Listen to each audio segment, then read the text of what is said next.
What up, fam? Hit that like, hit that subscribe. This is HUD Wednesday nights. Oh, baby. We got Thursday night football for you tomorrow night. We're breaking it all down. Eagles, Commanders. We'll talk Phillies hot stove, and Sixers lose again. Are you surprised? We're not. Let's go. I mean, how silly is that? Man, we're talking about practice.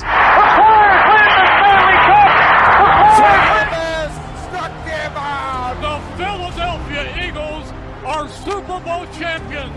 Eagles fans everywhere, this is for you. Let the celebration begin. Welcome in, everybody. This is HUD Wednesday nights, only on HUD Radio every Wednesday. We're brought to you by Baggio's Bread, located in Mount Laurel, New Jersey. Home of the best stuffed bread, tomato pie sandwiches, cut with meatballs. You name it. Mention HUD Radio, get 10% off your order. As always, Luke Brown, Greg Mlakovic, I'm Tom Arnone. Everybody out there, welcome in, baby. Phillies hot stove rumors. Certain guy, another guy rumored to Philly today. Juan Soto also rumored to Philly. Phillies could steal him away from the Yankees was a couple of reports today, which we may have talked about on here a couple times. And there's obviously some other guys that have been linked to the Phillies. One, Alex Bregman.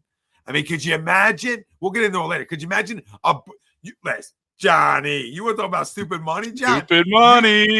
You go give us a Breg and a soda. Oh my God. You know what I mean? I'm just camping out. I'm camping out waiting for the parade. We'll talk Phils later on. Sixers, Cavs. We'll give our post-game thoughts to another loss. Jared McCain's the stud. I'll paint his whole body if he needs it. I'll pause that. So we'll just keep going. And our main topic at hand, Eagles Commanders preview. Thursday night football, babes. Thursday night and tomorrow night, we're hoping to bring you a little post-game, a little agree to disagree post-game because we're not going to be on Sunday. But right into our poll, we're going to break the whole game down to you, give you our score predictions, offense, defense, player of the game, and obviously join in. Let us know. But our poll, the Eagles defense will create multiple turnovers for the fourth straight game against the Commanders. Do you agree or disagree? Let us know. Facebook, YouTube, Twitter. That's where we're live. Everywhere you get your podcasts, we're there as well. Hit the like, subscribe, follow. Join the conversation. Yeah, another two. I mean, I feel like they've been taking care of the ball well, Washington, for the most part. Washington has. Is they're 7-3, right? Yeah. No, I can see us taking the ball away once, right? I don't know if we have that kind of party again. But listen, it's been contagious. It's been a trend. We've been playing great defense. I still think that continues on Thursday. It just might not continue in 2 turnovers, right? Mm-hmm. So I'll disagree. I don't think we take the ball away twice. I just don't. They take care of the football well. I don't think they're going to take many chances like that either. It's not like they don't throw with Daniels. It's just, I think they're probably, more conservative in that kind of thing because, he might be plays out of the pocket that turn into some big plays. But he's taking care of the football well. That's just me guessing. I don't even know how many turnovers he has.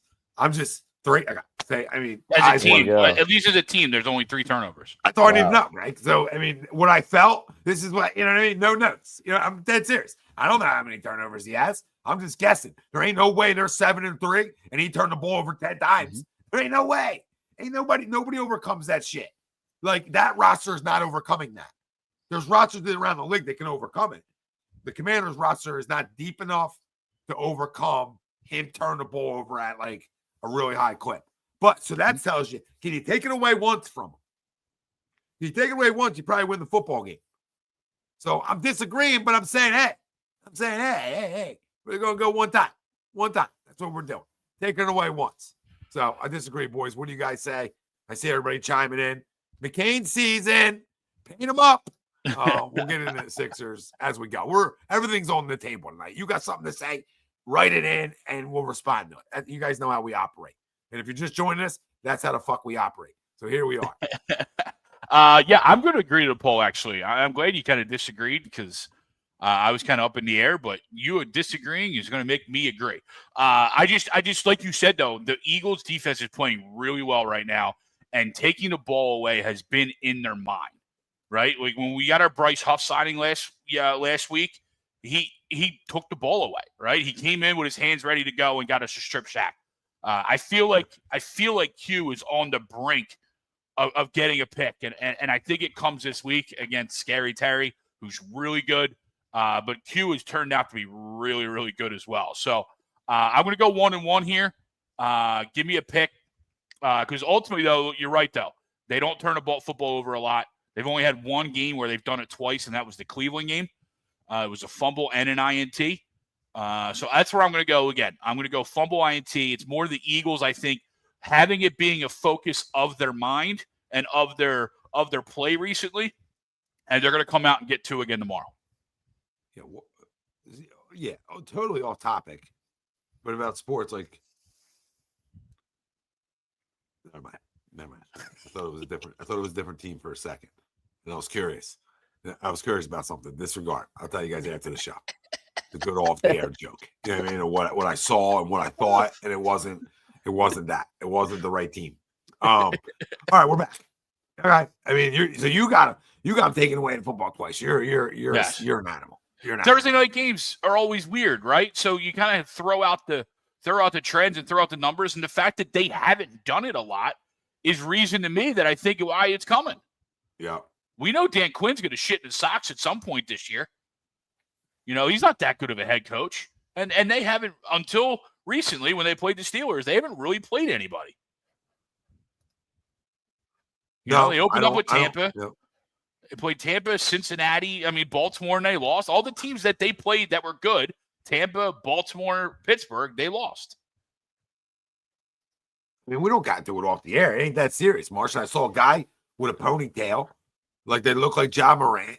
I looked at the score real quick. I thought it was Memphis for a second. I'm like, why is he in the game up 30 with 35 seconds left? And it wasn't. It was Oklahoma City that was winning. And for some reason, I thought the guy was Morant. You know what I mean? I got that little puff in the back. Got me. I thought, is that Ja? What's he doing out there? Up 100. I mean, what are you, a little piggy pig? Get the little piggy poo off the court. All right. So agree, agree. Luke? Disagree. And I'm going to go on a limb. I think I would be shocked if the Eagles don't score at least 28 to 30 points tomorrow night. I think that is the formula this week. And, you talk about it, the Super Bowl teams that we've had the last 2 times, they've won in many different ways. I think this one is a way where you look at Washington, defense not that great. Marshawn Lattimore not playing. Secondary. Huge. Yeah, that secondary can definitely be had, especially through the air. Those jump balls and those go routes all day long. A.J. Brown kills them pretty much every single time we play them. I also feel like Jalen plays well every single time we play them too. I think it's going to be an absolute shootout, and that's not to say that we won't turn them over, and that's not to say that our defense sucks. I just think that this is going to be one of those games where it's going to come down to one possession in the fourth quarter for our defense to get one stop. So I'll go that route. High-scoring affair.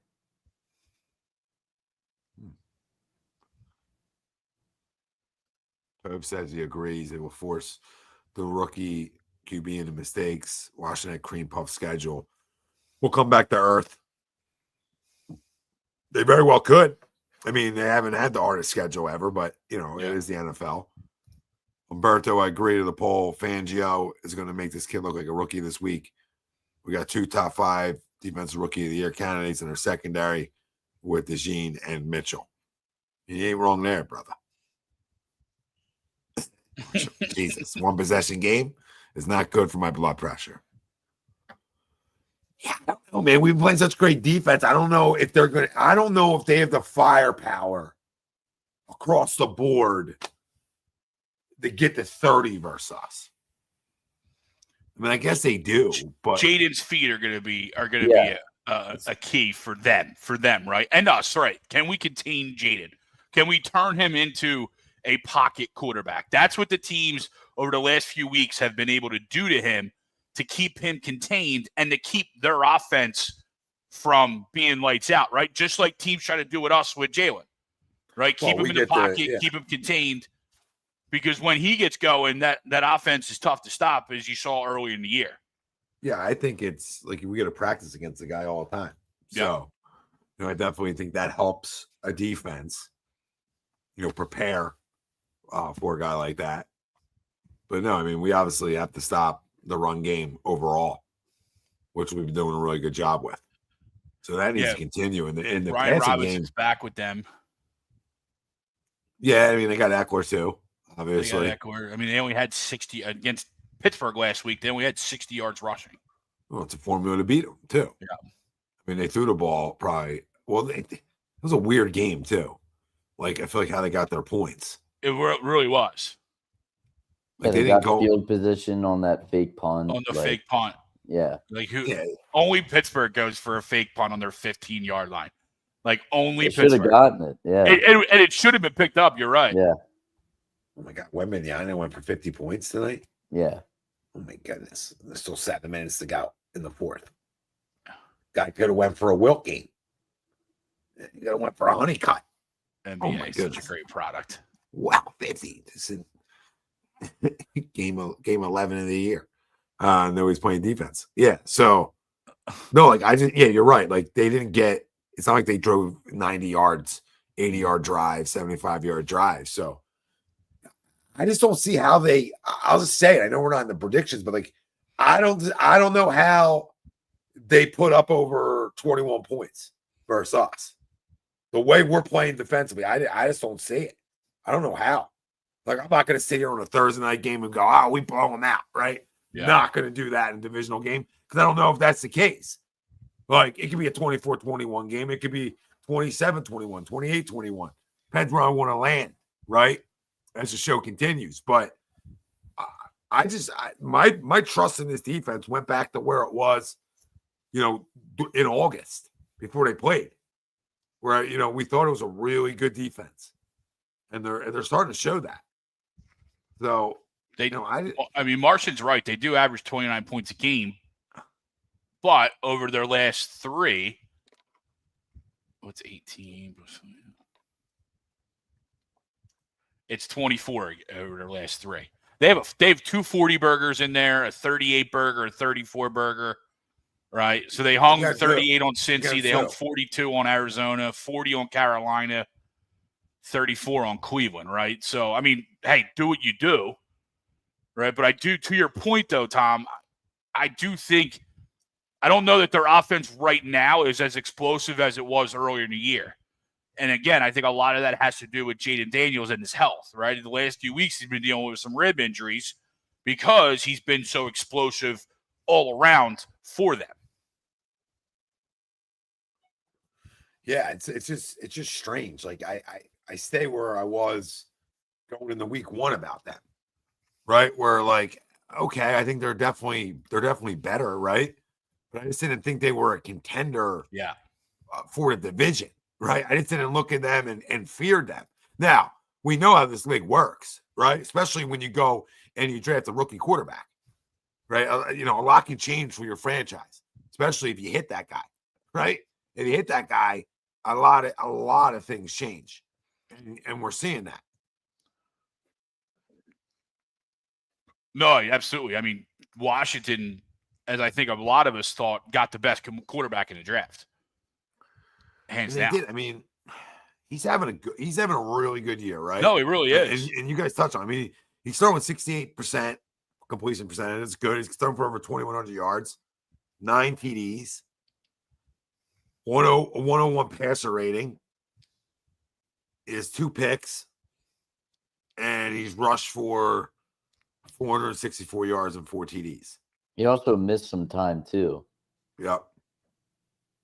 And he was sacked 20 times. So. That's where he can be had for sure. That's it. Well, that goes back to what. Yeah, that goes back to what we were talking about a few weeks ago. Like, to my opinion, what's really made this team, especially defensively, so great that they've really gotten out to some good leads. And a lot of that, yes, has to do with who they're playing against. And a lot of it has to do with some talent disparity within the NFL right now. It's pretty insane. But you got to give them credit. playing inferior opponent and just beating the hell out of them. They're getting a lead, which allows the pass rush to eat a lot easier. I think that's the formula again. I think that's the formula every time this team plays. As well as this defense is playing, I think so much of it has to do with how well the offense is playing and getting a lead and not turning the ball over. So I think, like, I'm not trying to take credit away from the defense, but I don't think this defense is like the 95 Bears, or I don't think this defense is going to win us the Super Bowl. I think that they correspond perfectly with what our offense does. But I'm not going to sit up here and, act like we're the greatest defensive team of all time. It really comes down to getting a lead, making him throw the ball, rushing the passer. It's simple, but true. Oh, yeah, it's an easy recipe, right? Yeah. I mean, to our point, his completion percentage has gone down a little bit through the weeks. And, in the Cleveland game, his completion percentage was 56%, right? I mean, they blew him out, but he threw for 238 yards and had a TD and a pick. Was sacked 3 times. So I look at more of that Baltimore game, right? And this is where I go to. Like, I think we're more built like them than we are defensively than we are, let's say, in Arizona, right? Or the Giants, right? We're more built on that level. We're more built on the level of even Tampa, right? And when you look at what those defenses did to him, right? They're your 2 losses, right? So I go to their 2 losses, and I say, what's the most comparable thing? What team's the most comparable? And I go to the Ravens defense, which I think is in the same conversation. We're in the same conversation with, and I go to Tampa, which I think we're more in the conversation with than, let's say, a Cincinnati, right? Or even a Cleveland that's just, had a horrendous year overall. Or, the Giants, even the Giants were better than. So, like, all those defenses were better than. Pittsburgh's another one, right? I mean, obviously the points don't really dictate that game as much, right? But they're at the defense that slowed him down. Yep. So you look at those 3 defense. I'm not gonna say as good as Pittsburgh because they arguably might have the best defensive player in football. So when you have one of those types of guys, I don't want to say we're better than that. Sure, they're game wreckers, right? They can change a game in 1 snap. So I'm not going to do that, but we're close to them. But the biggest thing that we have, when we look at those other 3 teams, right? Veteran defensive guys. Right? You look at Bowles.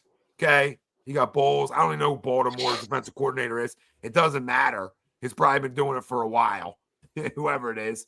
And we know Pittsburgh's essentially Tomlin. Yeah. Right? So when you look at those veteran defensive guys, they have found the recipe to slow him down. And go back to that 20-24 range. Right? That's where they're at versus us. Unless you gift wrap shit. Okay, you fumbled in your own territory. Yeah, you fake punt it like Pittsburgh did. Okay, there's ways that you allow them to score 30. Don't get me wrong, but if you don't turn the football over, and I'll tell you right now, I will walk from where I live right now. If they get over 24 points, I will literally walk the Lincoln Financial from my house. That's a good 35-minute drive. I'll walk it. That's how confident I am. If they don't turn the football over, they're not scoring over 24 points. Doesn't mean they can't win the game 24-21, right? They're just not scoring over. I really wouldn't say 21, but I don't want to get my walking boots on for like a late field goal, and then everybody coming back. Look at time. So there's my rant. I just dissect in a deeper way. That's what we do. We don't dissect before we come on. I mean, we bring up stat use during it. We're going over things, and it's like you find it. Yep. Well, I also think it's real simple. We're a much better team than Pittsburgh because they're a good team. I think we're much better, more talented than them. They hosted them in their home field and lost. They have to come here and beat us. I like our odds. Yeah, and they were obviously and they were in a much, to that point, they had a much tougher game last week than we did. Yeah. And that Hail Mary, that Hail Mary mojo. They were dead for that game. Oh, yeah, he For the first, yeah. He threw 55% in that game, even though 90% of that game, they were dead in the water. He threw 38 times in that game, Greg. Yeah. And they scored 18 points. He doesn't. It's like Jalen. He doesn't want to throw it 38 times. No, but you can get him. You can absolutely get after him. I mean, Giants had 5 sacks against him in week 2. I mean, Giants lost that game, but that's not shocking. That was still before the Giants realized that they sucked too, right? Like it was week 2. Giants didn't realize that they were absolutely terrible. That was a pretty close game too, wasn't it? Wasn't that just a 3-point game or something like that? Yeah, 21-18. Absolutely no. Yeah. What's up, brother? Hey, how are you? Sorry I was late, fellas. How you all doing? Go, brother. How are you? Doing all right. Another week. So, yeah, can't turn that ball over. It's alluding to your point earlier, Tom. Look, if we don't turn the ball over, this is a very winnable game. Pound the rock with Saquon. Of course, Jalen's going to have to make some plays in the passing game. But, look, this is a game we got to have, and I think it's a game we'll get as long as we're able to establish a run and not turn the football over. I mean, that's the biggest thing. You don't want to give Washington short fields here. Yeah, I mean, it's the 3rd best rush team in football. So, we're number 1 rush team. So, Who stops the run? Yeah. That's who's going to win this game. Well, our defense is looking better and better every week. They are not good versus the run. And Brian Robinson is back this week, but he's been battling injury, so can't imagine he's obviously going to be 100% either. Their rush yards against is 29th in football. So they can be had. Jesus. I mean, they can be chewed. Yeah. The average is 21st in like a 5.5 yards a carry, guys.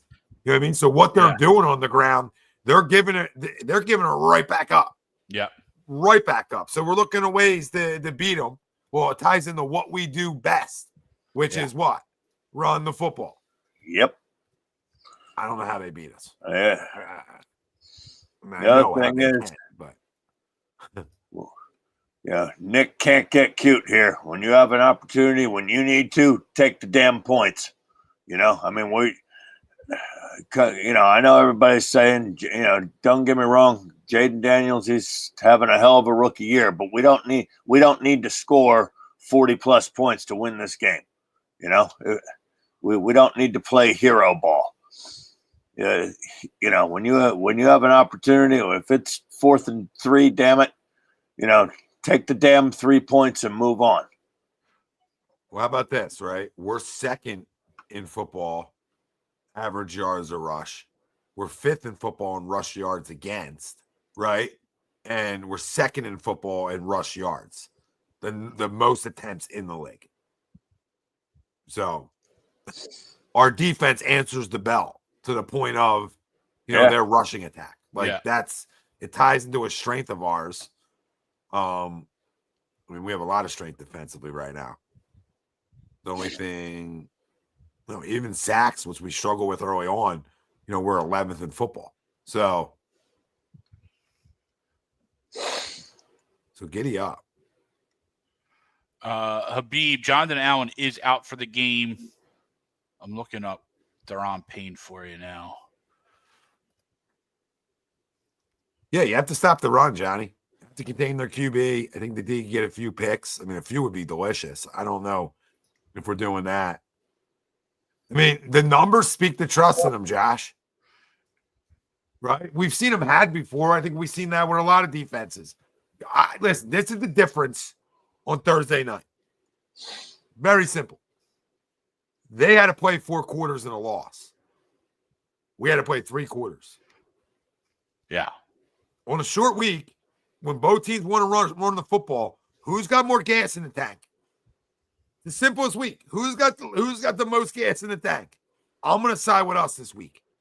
And that being said, and it's home. And it's home. We're also just by far the more talented team. And I think that's the case, as I alluded to earlier. I think the talent disparity in the NFL right now is worse than it's ever been, at least as far as I can remember.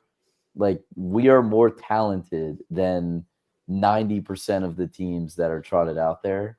And a lot of times we could just win solely based off of that. And I think if we don't win this game, that's a problem.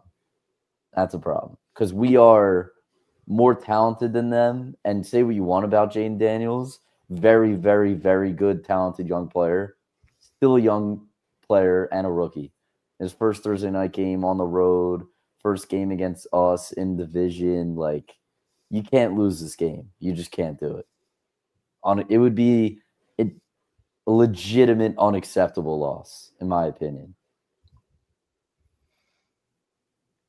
Yeah, I mean, look, as you said, look, it's a divisional game. We got to have it. If we want to win the division, if we want to get to where we want to go at the end of the year, these are the type of football games you need to win. I mean, divisional game at home, yeah, we need it. Got to have it. Yeah, it's got to have it. It's an understatement. Yo, when I talk about must-win shit, and I come on here and tell you, like, you got to have it. And I think it was the other night with the Sixers. I said must win. Everybody laughed at me. Like, certain games you got to go have. Yeah. You got to go get. If you want to get to the finish line and you want to reach your goals as a football team, there is games that are must wins on your schedule. We talk about Thursday night, it don't get bigger. And we're lucky enough to have Dallas the week prior in a layup line. Yeah. We got lucky. Because there ain't no Dallas hangover. There ain't no Dallas hangover. There shouldn't be. There's no time for it. Well, forget the time. You didn't go down there and beat Dak in a close game. You went down there and beat literally a borderline Division I quarterback in Cooper Rush, right? And you didn't beat their full team, and you smoked them. So having that, right? It doesn't give you as much of a hangover. You understand it shouldn't. Yeah. Because you didn't get emotionally charged for that as you should this week. Doesn't mean you're not ready to play. You understand? I just think there's a little extra in the gas this week. And there will be for Washington, too. They don't like us either. Yep. Right? But their corners have talked shit. Right? Probably not the secondary, the wide receiver grouping that you want to talk shit to. You want to talk to. And the way the NFL works, you can write in a Jahan Dotson touchdown this week. Write it in, bet it, play it, and I don't ever say that shit. So if you follow me long enough, I'm probably going to be wrong. But feels good. I feel like it's going to happen. But I think you're spot on, though, right? That's the NFL, right? He's scoring somehow against his former team. You would think. Oh, they're starting to try to get the ball to him a little bit more. So he made a nice play or two last week. So we'll see. Maybe he finds the end zone this week. Without injuries, you win this week, you can put a bow on the division. Yes. That's where I'm at with it. That's where I'm literally at with it. I think you can just go run away with it after this week. Now, Jalen gets hurt or something, like, obviously can change it, right? But if they stay relatively healthy, I don't think they look back if they win Thursday night. Now, I'm not going into that just passing them over. Washington, it's always a dogfight. No matter how much I want to come on here and tell you, hey, like I did last week, hey, don't even watch. You know what I mean? Get some Bed Bath & Beyond in. Get Target. Some date points in. Yeah. Get a little appetizer. You get the samplers. We go for the 2 for $22 meals. You know what I mean? Go get yourself some of the bees. Go enjoy yourself. Not a sponsor, but go enjoy yourself. Go out and have a great day. And your lady's like, oh man, he did this on Dallas week. Yeah. Oh, he loves me so much. Smell that. You could smell that game from South Philly to Arlington. You could smell it all the way from here. That's a roll job waiting to happen. This week, not the same. Just not the same. The history tells you it's not. Right, boys? I mean, no, absolutely. No, it might have 100%. blowout, and especially short week. Whether we had a cakewalk last week or not, it's still a short week. Now, I think the bonus of it is we don't have to travel. We didn't have to travel today. Well, right? We got to stay home today, where Washington traveled. Well, here, you mentioned travel. I think tomorrow night's game's huge because the next two are on the road. So you get to go to LA. Granted, it's almost like a mini bye, if you will, because we're playing tomorrow night instead of Sunday. Mm-hmm. All right. And then we go to Baltimore. So, I would say for obvious reasons, it behooves us to come out and give our best effort tomorrow night and bring home a W. Dropping some big words. Behooves. Look at you. No, it does behoove you. I mean, there's a lot of behooving going on. This is a must-win. This is a must-win. Why is it? Why wouldn't he play a beep? He's cleared. I like Fred Johnson. All credit to him. He's, most teams, that's a much more glaring problem when your left tackle goes out. But pass protection, he was not even close to what Mailata gives you. It's not even debatable. Yeah, and he started to show. He started to show a little bit why he's a backup. I mean, he filled in admirably, but I'm looking forward to seeing Mailata back out there. Jahan Dotson is plus 650 to score a touchdown tomorrow. Which is less, which has higher odds than both defenses to score a touchdown. So, say it one more time. He's plus 650, which is worse odds than either defense to score a touchdown. He's scoring.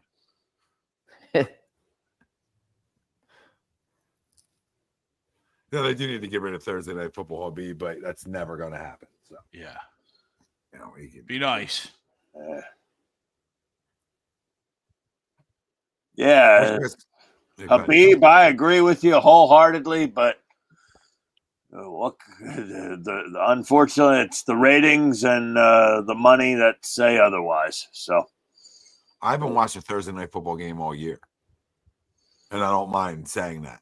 It's not football time for me. You understand? Like you know what I mean?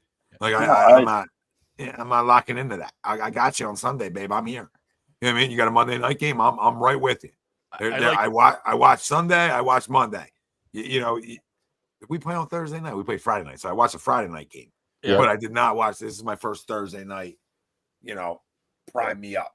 I used to like the treat that we got from the NFL through the month of December once college football was done, right? Like the Saturday taste. You got the third. That's when the Thursday night started. It started Thanksgiving, and then from there they had a Thursday night game throughout December for a lot of growing up, and those were fine because it was like a treat, right?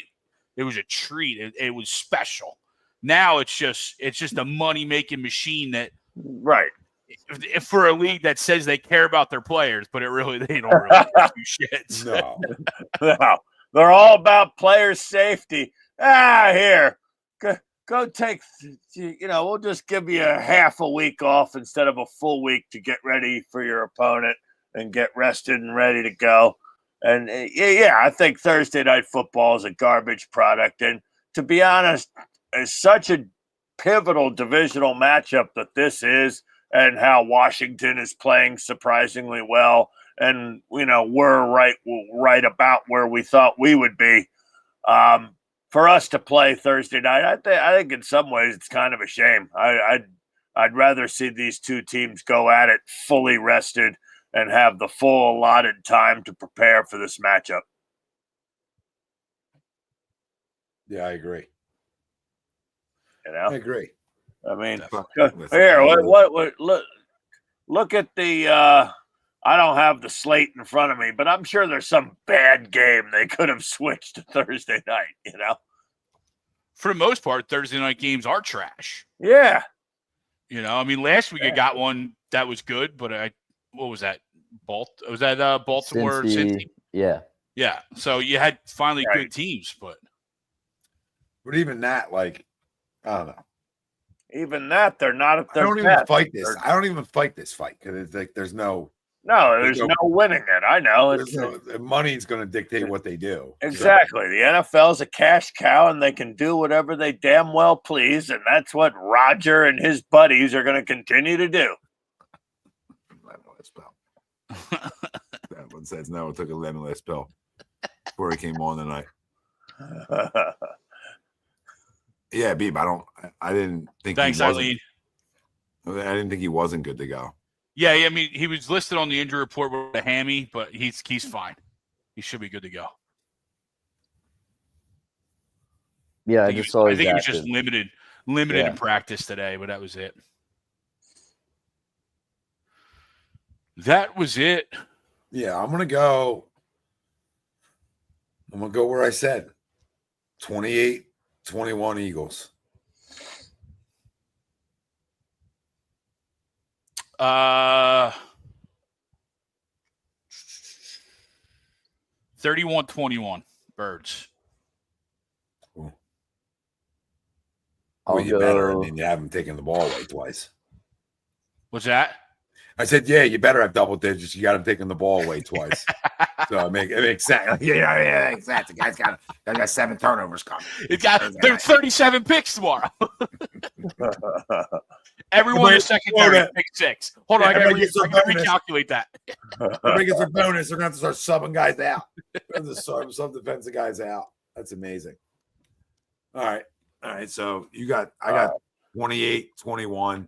I just don't know how they get over 24 points unless you gift it to them. And you got 31-21. So we're right. We're right in that same ballpark. What do you guys got? I'll go 31-24 shootout. 31-24 for a shootout. 31-24. I think it's going to be a fun night tomorrow night. I think we're going to be doing a lot of celebrating. Give me whatever. We're going to roll, damn it. We're going to roll. Let's go. Give me 27-10. Ooh. Jeez. Going to be a good night. I mean, I sat up here and we dissected and we figured out how they're not getting over 24 points on us because that's not their track record this year against better defenses, right? Unless you give it to them, right? We don't see how we're doing it. That being said, this guy manages to totally play himself. You know what I mean? In a way, like he totally just continues to double down on his ridiculous predictions with the 10 points. That's It'd be you. I'm sorry. Huh? What? What? Did you not hear me? Like, are we on the same stream? Like, are we good? Where do you get 10 at? Where are you getting 10? You heard me. 27-10. Let's go. I heard you. It doesn't mean I was trying to figure out how the hell that happens, but okay. Or how that made sense. I hear you. Well, I think we're gonna get we're gonna force 4 turnovers tomorrow. Jesus. Oh my God. I don't know. I mean, I wish Jaden Daniels well, but I don't know if he finishes the game. Oh my Lord. Now we're talking Bounty Gate. Chrome already had body bag game. We can't have multiple in a year, can we? Oh my God. 4 turnovers. They turned over the ball over 3 times as a football team. They're turning over 4 times on Thursday. I mean, everybody gets to their numbers, so might be a rough night for Josh Harris. I mean, I hope so. I'm glad you brought that up. That would be a welcome sight. I'm now glad we're you all on brought that board up. with you, Noah. Yeah, fuck that guy. That's the only reason he was courtside tonight. That was because he's going to be in town for tomorrow. Yeah, he was courtside Sunday. Yeah. He was courtside Sunday too, by the way. And yesterday. No, I'm just saying they played Sunday, and he was like Washington played Sunday, and he was still courtside here. Oh wow! Which I sort of like that. I just wanted to throw that in. Like I don't like Josh Harris. I'm just saying, like, to give credit where it's due, he was in the house Sunday. Trying to make sure he gets the votes for That was a game 6. For the 6 Sunday, right? Was it 6 o'clock game Sunday? Yeah. Right. So Washington played at 1. Yeah, I think it was a 7. I think it was at 7 o'clock. Gets in Okay. sorry ass. That's a train ride. Jet. That's a train ride. Probably did both. Yeah. I mean, I'm down. I hate that he bought the Commanders, and I'm not going to act like, I like the guy. But I do think that all the Sixers' failures is not really his fault. He's paid coaches that have fired him. He's paid over the luxury tax. He's spent the money. I don't really know if it's his fault. I just like hating on him because it's fun. But in all honesty, I don't really think their problems are his fault. Come on, send me some money, Josh. No worries. I'm not going to bring you a championship either, but send me some money. Fuck it. Carl, you got your score? Yeah. It's a team that to your point, right? Defensively, they struggle against good defenses. And on the flip side, they struggle to stop the run, particularly with a quarterback that can use his legs. So I'm not calling blowout like I did last week. Only missed it by 1 point, by the way. But I do think this is a comfortable win. So I'm going to go Birds 27, Commanders 17. Another double digiter. 27-17. I thought it was going to be an island with them not scoring as many points as maybe people thought, and I wasn't, which is great. Great. Not by myself. No, I mean, the way this defense looks since Cooper DeJean has been put in over the middle of the field has been unbelievable. And again, Nakobe Dean's having a season right now. I mean, the young guys are really leading this defense. Zach Bond's the best player in the NFL. Zach Bond is we talked about it, and I'll say it every week until it comes to fruition. It is every week coming to fruition. Zach Bond, I mean, we know what Saquon's done and Derrick Henry have done, but in terms of value, yes, Zach Bond might be the best signing in the entire 1.2 million. Yeah. And he got what, a 2-year, 3-year deal? 1 year deal. 1.2 1? million. He was a special teams guy, essentially, right? Rotational linebacker, special teams ace. Yeah, they said he was sitting behind veterans and couldn't crack the lineup defensively. So, I mean, wow. We do really well with plucking guys from the Saints defensively. Historically. Yeah, Malcolm Jenkins. He was also playing the wrong position, too. His entire career is playing as an edge guy for some reason.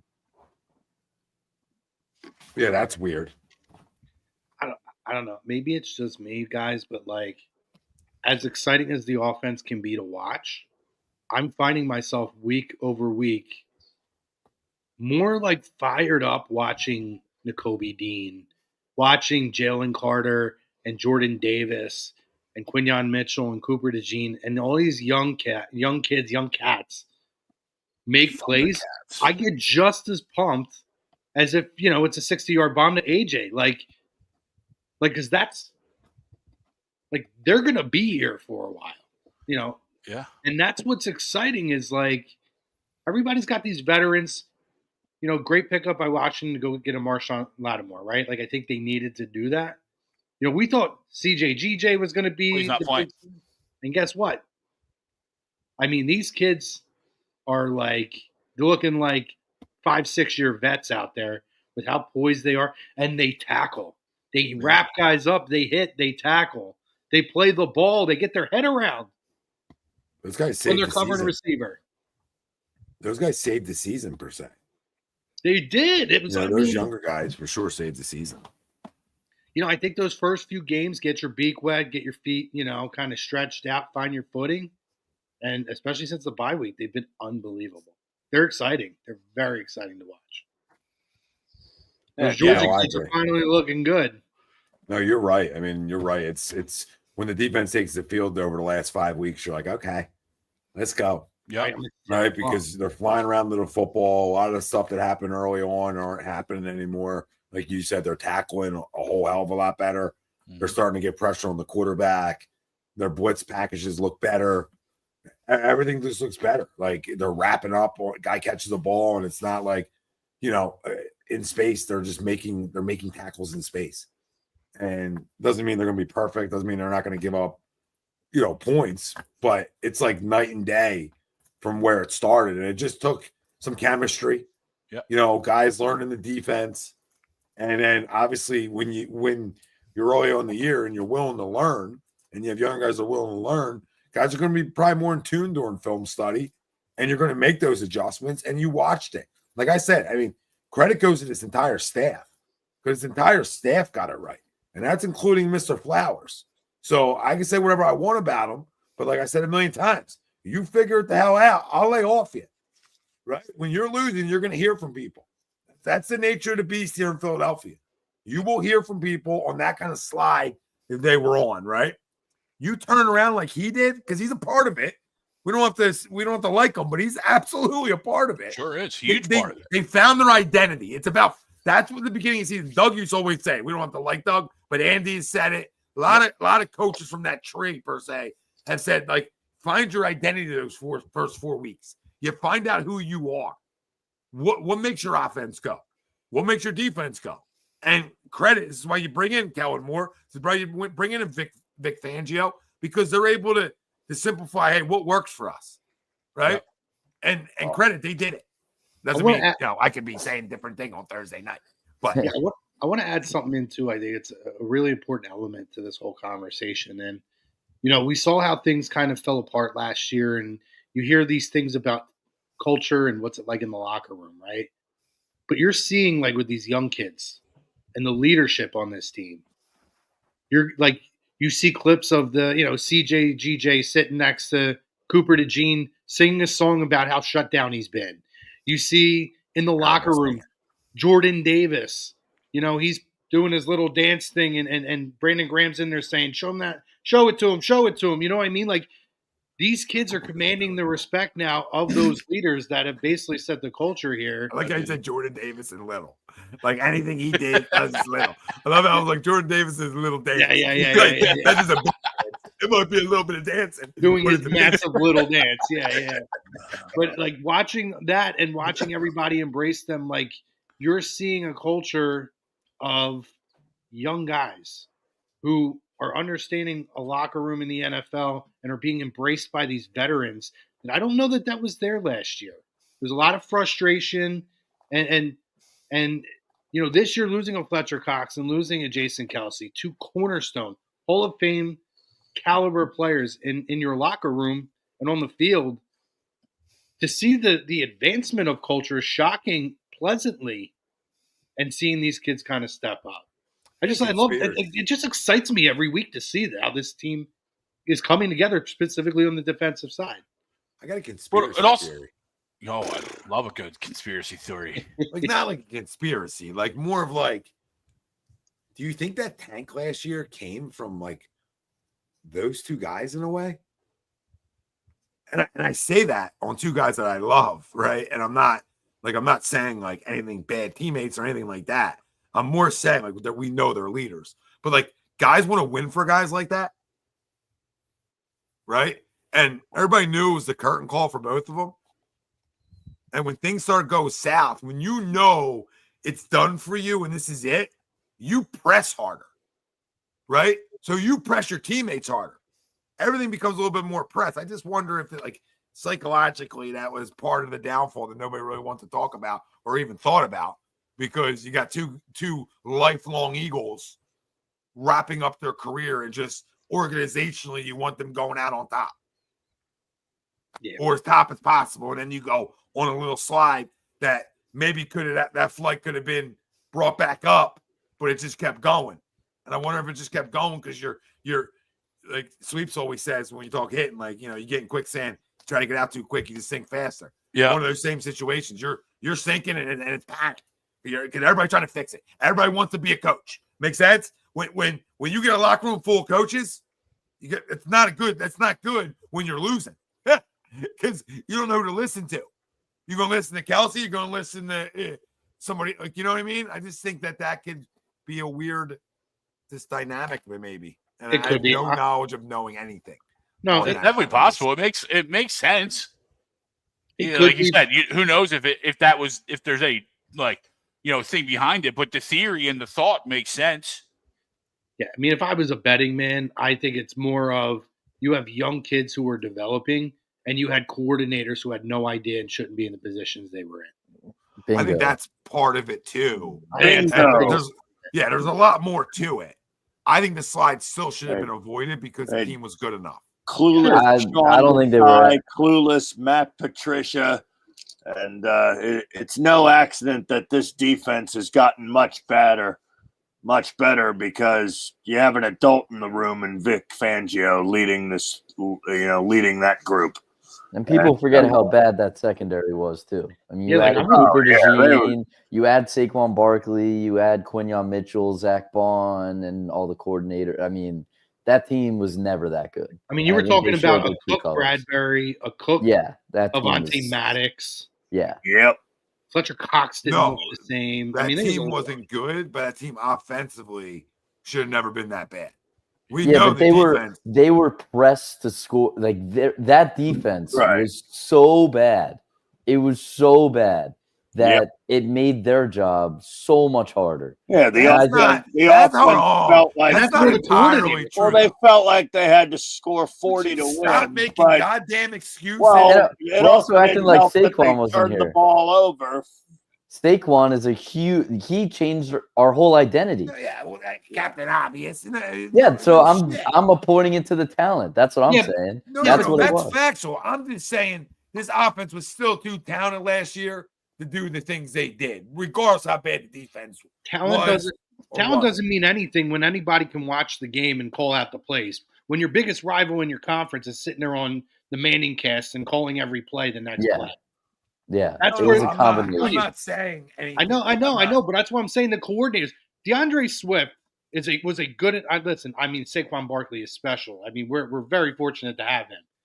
But DeAndre Swift was a good enough running back to win with him as your lead back, and they showed flashes of it. But their offensive game planning was atrocious last year. Horrible. It was the most basic vanilla ever, and it doesn't matter who's on the field. If everybody knows what's coming, you put your quarterback in a bad position, you put your line in a bad position, you put your skill player positions in a bad position. You're already every play, every snap behind the 8 ball, and that's I'd be contradicting myself. I'd be contradicting myself if I said that wasn't a big part of it, because obviously hiring these two guys goes back to my point earlier, right? I just was saying, like, I don't put an excuse on the defense to what Noah was saying, like, oh, they felt pressured at the score. Like, knock it off. Like, there's too much talent. There was too much talent for them to be anemic. Like, right, there was just too many turnovers. But and a part of that is absolutely cool. Absolutely, and the offense is vanilla. There is a lot of pressure for them to do something, and it's like sending them to a gunfight with a knife. Yeah. Some things are easy to forget. It was so bad last year. It was horrible. It was so bad. No. We're not forgetting. But the same Brian Johnson is the passing game coordinator for the Commanders, who. Yeah, but who's really doing? We all know who's running that offense over there. It's Cliff Kingsbury. That's him. I'm not saying he's not. I'm just saying to you guys that I get it. Those coordinators were not good enough, right? We still did not help them. Like, we can have it both ways. Yeah. You can have it both ways. At the end of the day, talents can still need to show up too. Listen, there's enough tape to watch around that I'm not surprised that on a fucking Manning cast that guys can call out what other teams are running. No shit. You better be if you study film. You think teams are that creative? You think there's enough time to put 700 plays in? Or do you think a lot of stuff gets ran out of a lot of similar formations? Come on. This isn't like nobody, unless you're a brand new coach, everybody knows what you do, especially when you're year 2 of it or year 3 of it. You have your certain tells, right? So my point is, like, they were atrocious. Nobody's going to debate that. My whole point was that the skill position guys offensively as a whole, right, with all the talent we had, didn't help anybody else out, though. That's it. You guys are factual in everything you said, so I'm not debating you. I'm just saying, like, I just can't run from how bad they were, too. Like, help somebody out. You know what I mean? Like, complete a third down. Don't throw, read a defense better. Get rid of the ball quicker. Whatever it may be, right? Make the block even though somebody knows it's coming. Like, be better than somebody. Because at the end of the day, guys know shit's coming. We always talk about it. Like, you can line up and say, hey, I know what's coming. But if you execute, it, you still win that play. Yep. So we were also, people knew it was coming, but we also didn't execute shit either.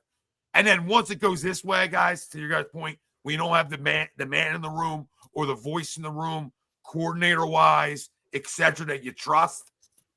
It's hard to sit in the film room, right? Then you start questioning everything because things start going south. So there's a lot that we could do. We could just roll this show into tomorrow if we wanted to be psychiatrists with each other and talk about the things that took place. Because you're right, it is easy to forget, Luke. You can forget. People can forget how bad the linebackers were. We didn't even talk about them. Oh, they were downright atrocious. So it was a trickle down, but still, I thought our front was too good. They never showed up, right? So there was things that were still really good that didn't show up. Like Hassan Reddick was on milk cartons at the end of last year. So there was a lot of different things. So that's why I just wonder. I think, like I said, when Matt Patricia, like Chrome said, you fired deep coordinator, you just hired what? Well, you had the guy in the wings waiting to take the whole thing was weird. All right, sorry. Well, It's very weird to send the guy up to the booth. Like they didn't just we're not going to fire you. They didn't fire you. We're going to put you upstairs and let somebody else do your job for you. It was very bizarre. Yeah, you look over him now. That's what they said. He's a moron. You look down on Matt. Matt's doing a good job or not. He's a moron, game. But remember that Seattle game too? Yeah, the Seattle game was a nightmare. Oh God, that's the one I'm really most remember. And that one drive down the field, it was unacceptable loss. One of the worst ever. Drew Lock stinks out. Drew Lock, yeah. He's still wrapped on the sideline in Mizzou. In fairness, that one was not a reception. He was out of bounds. Which one? One of those deep balls. Yeah. I know. I remember. You remember? Yeah. Technically, it should not have been a reception. It should have been an incomplete pass. And it's the NFL, so of course they get it backwards. Wrong. This is amazing. ESP tweeted out a couple days ago, moron, but to that point, he said the Eagles defense is more talented than last year. But this defense going from a disaster to one of the best units in the NFL is such a bad look on Patricia. Because there is still a lot of guys from that team last year on this team now. But to your guys' point, there has been a talent upgrade, and them being as dominant as they have been the last few weeks is just it's so bad of what last year was. I don't know. I think the talent upgrade is monumental. It's like again, easy to forget. James Bradbury was a joke. He was like air. People ran right through him. It was a joke. Cooked. And now, and we brought in our first two picks in the draft. Changed the entire view of our defense with Zach Vaughn. And I think the talent is just way better. It's not. What are you talking about, Sam? This is what I'm talking about. I don't want to do this tonight, Sam. What position did Christian McCaffrey play? Christian McCaffrey's been playing football his whole fucking life. Do you understand there's tells in formations? Tony Romo does it all the time. Do you listen? Tony Romo calls out plays all the time. Does that mean? He played the Eagles 3 years in a row. Of course he's studying our plays. Come on, dude. Everybody does. Like, we act like this is when it happens against us, we act like see, we got the dumbest coach ever, which last year we had a dumb coordinator. Don't get me wrong. I'm just saying in general. In general, you know what teams' tendencies are when you study them. Or if you're a skill position player, you have an idea of what the formation usually could tell, right? And then sometimes you get it right, and sometimes you don't, because teams can be tricky out of formations. But you have ideas. Like, this isn't some, if you ever play football in your life, this is not some new thing. Like, you go from high school to college on up. We knew what guys were running. We knew it. And then it's like, can you stop it? And then, yes, is there things that they'll go into formations with? Obviously, and you talk about like college, you talk about high school or college, like that's a whole nother level up into the show. But you know what guys are running is my point. Like you have an idea. Doesn't mean you always get it right. And that's where guys get out of position and big plays happen. But then what happens through the course of a game is, okay, if you're pounding the ball on somebody, they start coming downhill, and then you could go play action out of formation. There's so much you can do. But like they have ideas. Like, this is a full-time fucking job. Like, they didn't just, I want to play football. Hey, I want to play in the rec league. Like, what are we talking about? These are pros. Like, most of them that are successful study fucking film. Like, what are we talking about? This isn't some anomaly. This isn't some new thing. Like, I've been saying this for 10 years now on A2D. And it's not a defense of, like, Doug in his day. It's not a defense of freaking Brian Johnson eating Thanksgiving dinner over Jalen Hurts' house. It's not defending any of it. It's saying, what are you talking about? What are you talking about? Like, can it be overkill? Like, because you know way too much and be like, call out 27 plays in a row? Okay. Then it's a well-documented moron, which may have been Brian Johnson. I'm not saying he's not. I'm just making the point that teams know. And the ones that don't aren't successful because they don't have the good coaching. Yeah, calling out QB draws with a running fucking quarterback? Yeah, it's predictable. He really went on a limb. Like, you know what I mean? It's like he hit it playing blackjack with 20. Like, we act like he went out on some goddamn limb with a running quarterback saying, hey, I think it's going to be a QB draw. I hope he's not the guy that splits tens at the table. Just please remember, I'm not defending the ineptitude of Brian Johnson or Nick Sirianni in that role. I'm just saying, like, people know shit. And I'm not disagreeing with Chrome's assessment on how bad they were. I'm not doing that either because they were downright terrible. I just saw Sam's comment and it triggers me. 10 years in a row. You know? But to the point, though, Sam, if you know too much, then that's where Houston, we have a problem. And that could have very well been last year, too. Right? Like I said, you got the whole script. NFL leaked it to you. You know what I mean? Okay. But I hear you. That is going to be a struggle, boss. And, maybe that's all it was last year.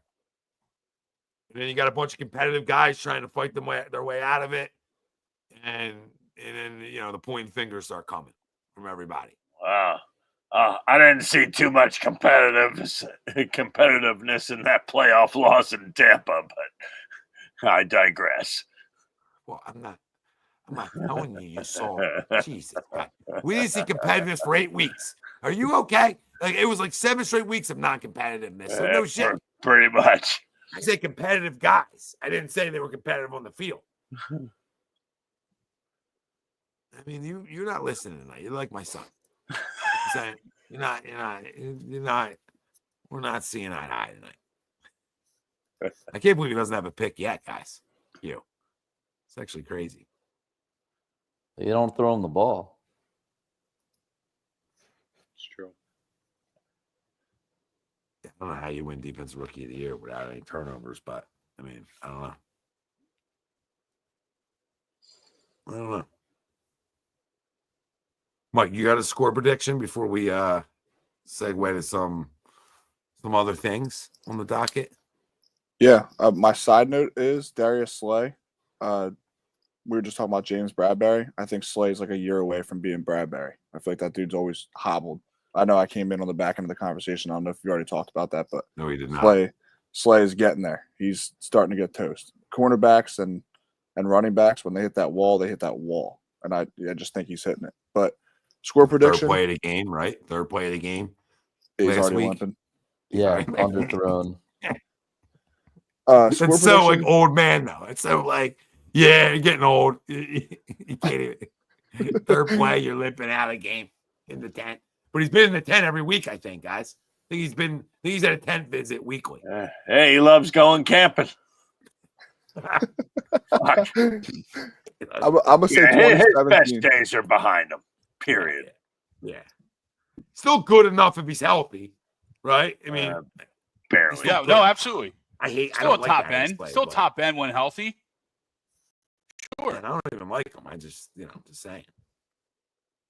Yeah, But I don't the mean nice thing about this year though is when I rate Isaiah Rodgers or even if Keely Ringo has to play, we don't lose very much when he comes out of the game. We might even get better. No, I think we do. Yeah, Isaiah Rodgers is really good. Yeah. Yeah, we knew that too. Yeah. We knew we were getting a stash last year. We were hoping Roger would have possibly get it as a favor, 8 weeks in last year. But they got to let him play. Yeah. I watched James. I'm gonna go 2017 Birds. I just think the Commanders always play us tough, and now they actually have a decent squad. And we've been winning some roll jobs. We kind of choked the Jacksonville game, but we were blowing them out. Sirianni got in his own way. So we've been really coming out firing, like going up big time. I think this will just be a seesaw. I think we win on a Jake Elliott field goal, like under 2 minutes. Oh, we kick it. That's nice. Yeah. 61 yarder, huh? Yeah. Go ahead, Jake. First kick of the day. 61 for the game. Yeah. I'll just give 2 out before we go, but offensive player of the game, I'll go AJ Brown. He usually eats first them a little bit. So I'll go with him. And then defensively. Give me a Cooper DeJean pick 6. Ooh. I don't want to hog 2 players from you guys going leading off here. You know what I mean? So we'll go a little different. Mike, you called for a pick 6 last week, right? We almost or a touchdown, right? We almost got it on the fumble. I know we were close. I knew we were gonna have a lot of turnovers, but I'm waiting on a special teams return. I want to see him break one. I like that.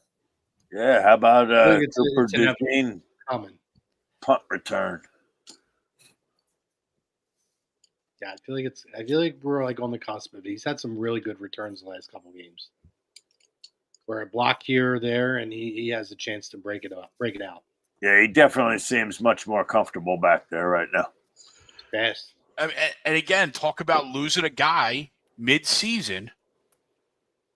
And I don't even remember his name right now. Britton Covey, right? But he was a Pro Bowler last year, even though he didn't make it, right? He was the best returner last year in an NFL.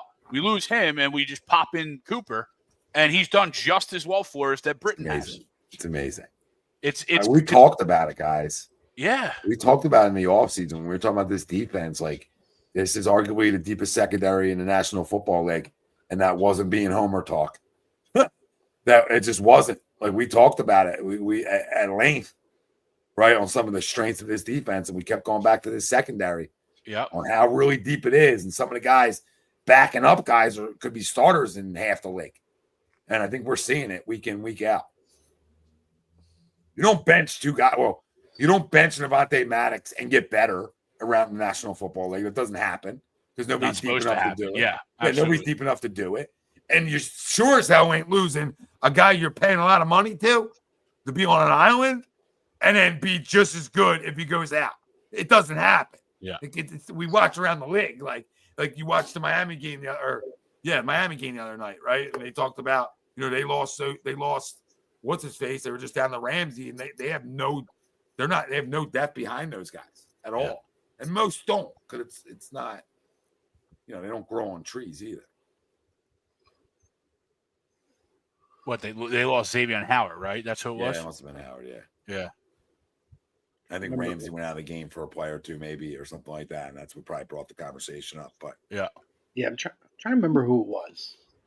Because they go after those guys too. Like league enough. Like as soon as the guy goes out, it's like target him. So as soon as they take Avante out, it's target DeJean, see if he can play or not. Yeah. He's answered that call. And then obviously it's going to be target the rookie early on in the year. And he said, you better stop doing this. And then you go, okay, Darius goes out, then we're obviously going to go after Isaiah Rodgers. And that hasn't equaled big plays or anything special versus him. So it's crazy to say that. Like, it's amazing. Because, Q and DeJean and Rodgers weren't even in conversation to be starting. In reality, it would have been Rodgers and Slay. That's what we were leaning towards. That's who. Week we one, thought. Yep. We thought they would go slow on it. We thought DeJean had a better chance of maybe starting than Q did. We weren't really sure. Nobody was really sure how that was going to work out. Q shocked us all because we just didn't know enough, right? Nobody could say nobody watched enough fucking Toledo to sit here tonight and say knew it. No, you didn't. Nobody did. So that's a how we, I'm trying to remember who said it. It might have been Colin Coward, who, we all have our feelings on him, but it might have been one of the smartest things I've heard him say, where he was kind of talking about the Eagles flying under the radar defensively, right? And it's one of those, like, people don't realize how good and how deep they are because they're so young and you don't know. Like, yeah, I saw that. The casual fan does not know their names, but the way they're playing, they're going to know their names because this team is young. It is deep, probably the deepest defense in the league, particularly in the secondary. Not what we talked about, but talking about how nationally people don't realize how good this defense is because they don't know the names. It was really, really a good compliment to how well these young kids are playing. And I think the maturation of them is what the biggest thing. Like Nakobe Dean having this season he's playing, kind of solidifying that linebacker position. You knew the talent was there. We knew it was there. And at times it's, why are you sticking with him, riding him out? Like, we get it, though. We know it's there, but is it ever going to come to fruition? Because Sidney Jones, how long do we wait for that talent to come through? It almost felt like it could be a similar situation because he starts to show it, then he's hurt again. Like, that was Nakobe Dean. But, dude, this year, like, Zach Bond, obviously, huge addition. But I look defensively, my MVP for this team has been Nakobe Dean because of what he's meant. And we've waited for this moment from him. Yeah, if it wasn't for him at the end of that game against Jacksonville, we'd probably lose it. That was a nice pick to seal that. He looked like a tight end in the back of the end zone. Yeah. Well, Howie had 2 picks. Yeah, I still don't trust Sunshine to make a play there. So, and him being mic'd up was cool. I don't know if you guys saw that. Yeah, he was mic'd up. He called out that exact play. He was saying it was some in the Jacksonville game. Yeah, he said they're going to run that wheel route that we ran for Saquon. He's like, they're going to run it. I know it. And he just jumped it, and Dean picked it. They literally have him mic'd up, like telling his coach it. And then he went right out and jumped it. That's awesome. That is great. Wait. So guys know? Well, guys watch tape in the NFL. Guys really. And that's what makes you better than guys. You can guess stuff. Game's hard, right? It's super fast.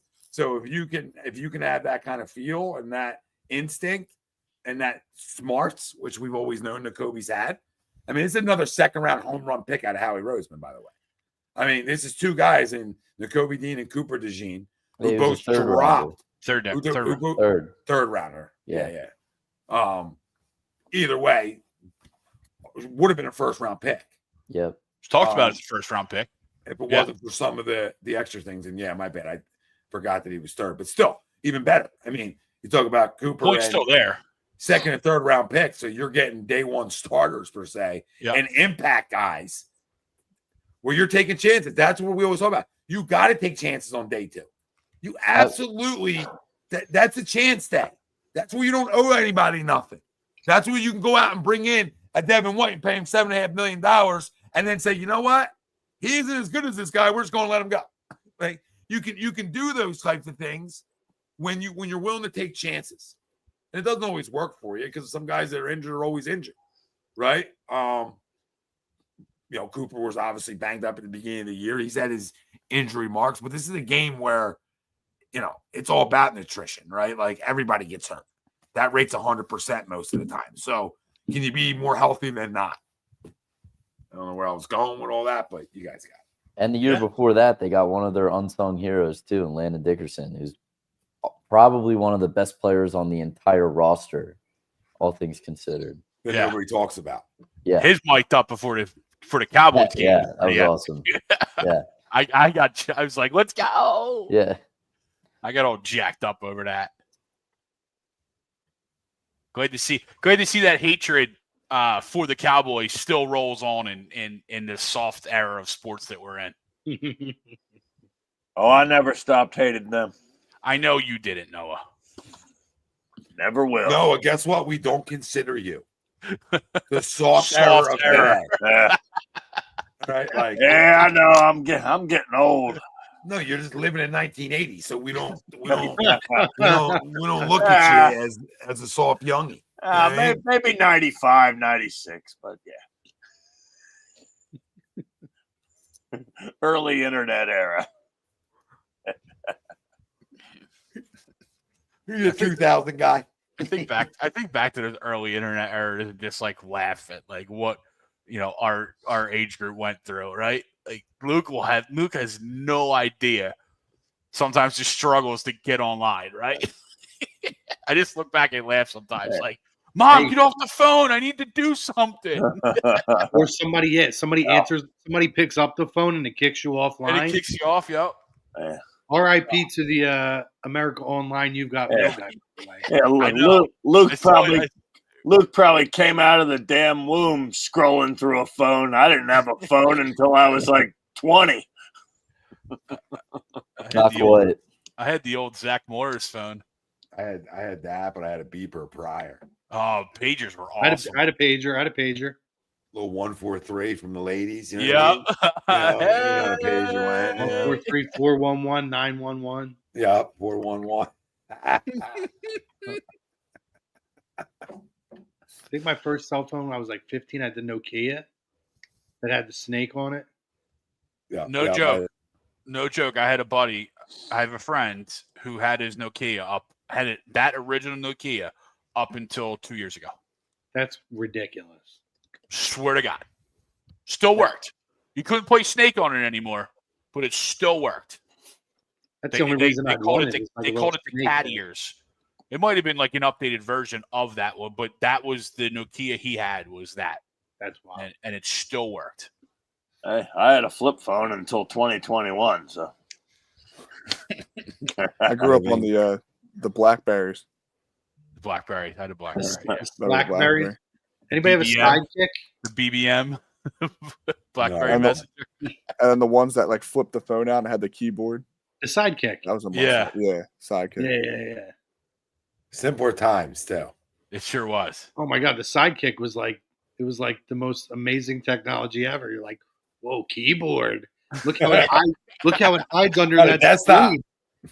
I don't have to hit the button 3 times to make an eye. Yeah. Forgot about that.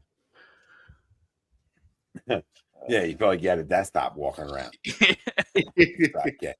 And ringtones were never just like default ringtones. They were like songs. Like my dad had like Van Halen going on. Yeah.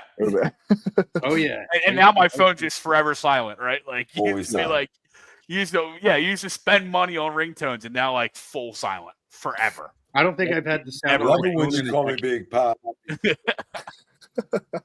guys remember ringback tones? Yeah. Like someone would call you and it would sing it. Yeah. I had I remember that. I remember I had Crazy Bitch as my ringback tone from Buckcherry, and my grandmother called me and she's like, "What's all that noise?" And I'm like, "Nothing. Don't worry about it, Gram. You're good." Oh man.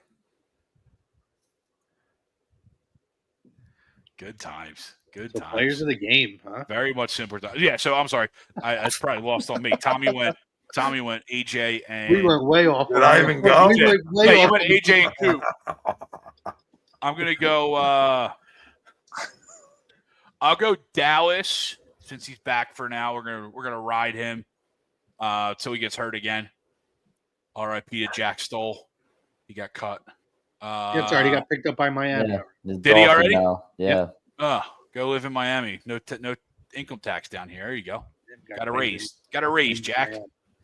And defensively, I will go with the greatest player in the NFL, Zach Bond. I'm gonna go. Listen, I mean, it has to. I think the running game is going to be the factor in here, but I'm going with Jalen because they do not do well with quarterbacks that can run. Their defense has struggled, and I think that they're going to be able to extend plays. I think Jalen's going to be able to find opportunities here. I think he'll limit the turnovers. So, yeah, I'm going Jalen as the offensive player of the game. And I'm going to stick with the guy I've been throwing the flowers down his feet all night, Nakobe Dean. I think Nakobe Dean has another big game here. Maybe another pick. Now, I'm 2 sacks from Nakobe today this week. Yeah, 2 sacks. We'll go 2 sacks. I'm gonna go. I'll stick with Tom on this one. I'm gonna go AJ and Coop too.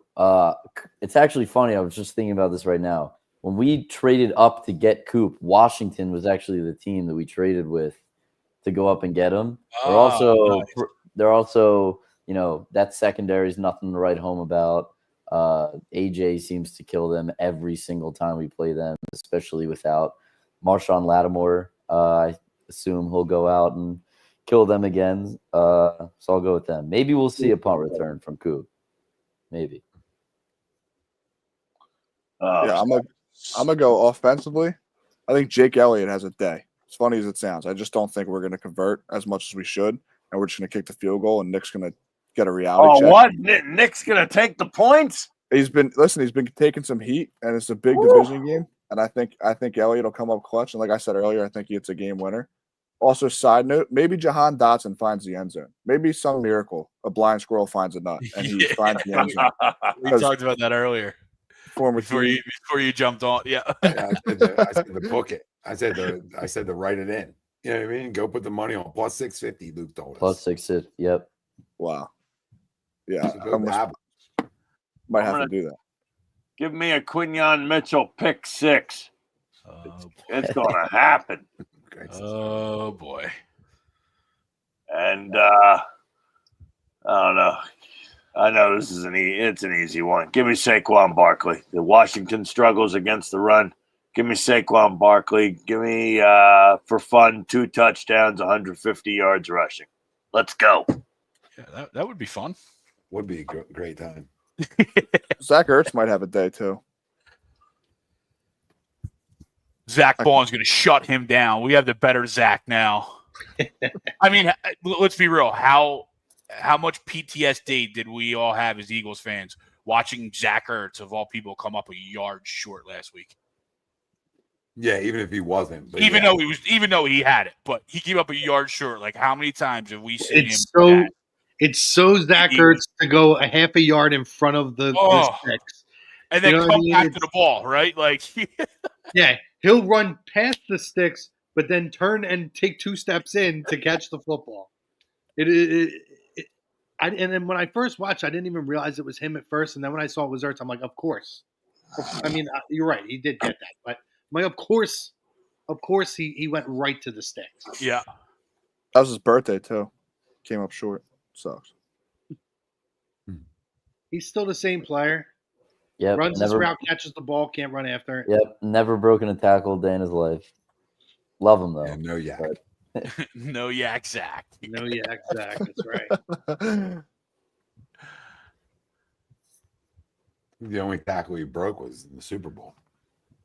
That's true. Yeah, then we had a heart attack reviewing it because it's like, did he maintain control? Did he make a football move and all that? Yeah. Yeah. Oh my God. Collingsworth is having a heart attack. I was too. All I was thinking about was Des Bryant. I'm like, dude, this is a catch. Like, I don't care what you say. He was reaching for the pylon. Like, We still don't know what a catch is in the NFL. We still don't. Yeah. No, we do not. Are the refs finally full time in the NFL, or are they? No. Or are they still lawyers or Yeah. car insurance salesmen or whatever the fuck they do during the week? Yes. Yeah, they make 200. Outstanding. Some of them make $250,000 a year, and at most you'll ref like 10 games. I think those are the international guys. I think. That's wild.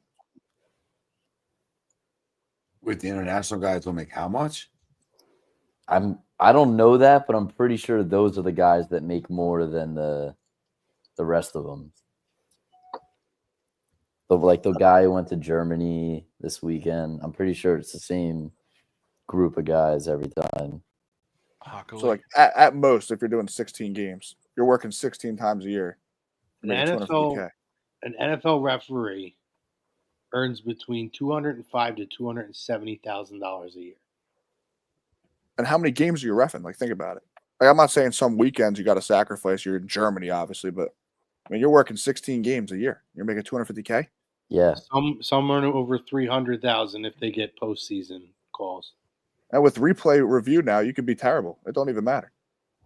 Yeah, the last 2 minutes. The last 2 minutes don't matter. Yeah. Right. There's a career avenue I could pursue. It's weird because they're not considered full-time employees of the league. Like some weird stuff with it. So like, they don't. Like, I don't know what kind of training they do, but they're aren't they like subcontractors, Tommy? Yeah. Like it says, like if you get the Super Bowl, generally you make an estimated between 40 to 50K just for the Super Bowl as a bonus. Ooh. Wow. There you go. Jesus. Yeah. So if they get tapped for a postseason game, they'll generally make between 250 and like 305. Yeah. I could show up to New Orleans, blow a few calls, and hey, replay's got my back. Fuck it. Especially with the assistance thing now. There is no accountability, though, right? Yeah. You could suck and you don't have to answer to anybody.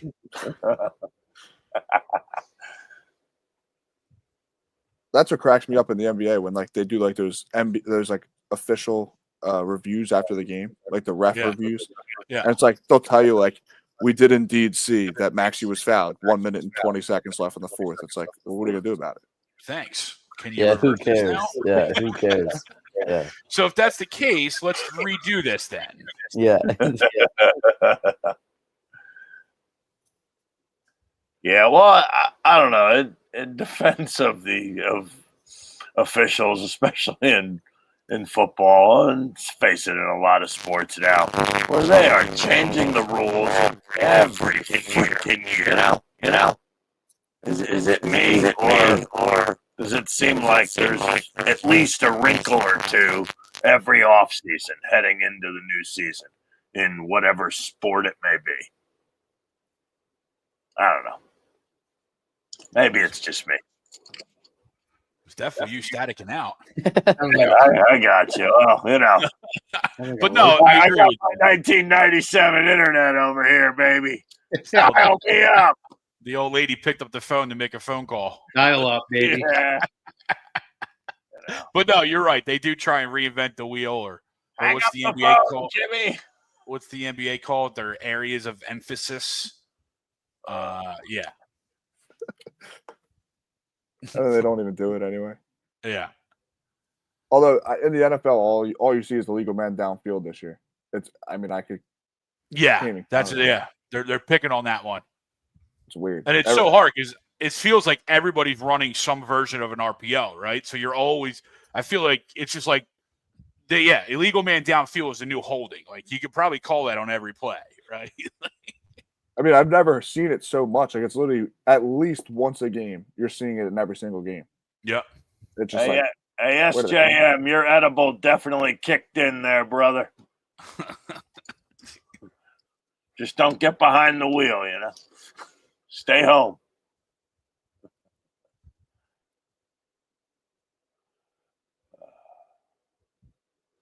Jake Elliott legacy game tomorrow. Heard it here first. Yeah. Oh, that's if Nick decides to take the fucking points, you know. Oh, it's 4th and 4. Oh man, we're at Washington's 12-yard line. Oh, fuck it, let's go for it. Let's throw a corner reg. Let's throw a fucking post into the end zone. Good Lord. He better take the points Thursday night when the opportunity presents itself. I mean, sure, I'm saying roll job, and yeah, I think we will. But that's provided that Nick plays it smart. He did well. He did last week. He didn't. We didn't know he was there last week, right? Yeah, no, he didn't fuck around. And that's the key, right? You just just obviously don't make yourself a part of the game when you don't have to be. Yeah, just get Vic and Kellen their cups of coffee and stay out of the way, and it'll be all good. Coffee boy. It's on Amazon Prime tomorrow. For those who don't know, there's 1,500 different streaming services to watch. Oh God, to watch games on now. So yeah. Oh, wait, correct me if I'm wrong. I believe locally, aren't they going to put it on either NBC 10 or fucking 6 ABC or something like that? I think they're legally supposed to. Yeah, for those that don't feel like fucking with streaming services. Well, so I'm looking now. I feel like the Prime games are usually on like the CW or what's the other one? But yeah, you're right, Greg. I think for those who live locally, yes, they have to show it on regular TV. It's on Fox tomorrow. Greg, nothing's worse than when it's a Friday night and the Phillies are on Apple TV. It's like, dude, what are we doing? It's better than a Sunday morning 11 o'clock game on Roku. Well, how about Saturday night's whiteout game on Peacock? That was bullshit. How about the Super Bowl being on Peacock? Yes. Huh? Yeah, right. The Super Bowl was on Peacock last year. That's crazy. Yeah, I don't. Yeah, but sadly, I don't think it's going anywhere. Right? Like, yeah. But it was also shown on NBC, right? Yeah. Last year's Super Bowl, or whatever major network had it last year. Just crazy. They want you to stream and save money on cable, and then next thing you know, you got 15 different subscriptions. You're paying more than you were. Yeah. Yeah, it's stupid. It's all a scam. It's all a joke. But as long they're all these major media companies and these, whether it be the NFL, the NBA, Major League Baseball, they're all in bed with each other anyway. Let's face it. Pitch clock, shot clock, game clock.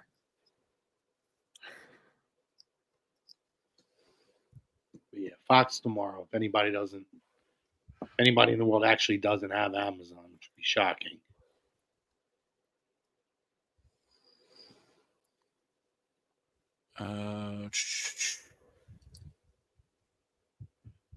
Mr. Khan, you are correct.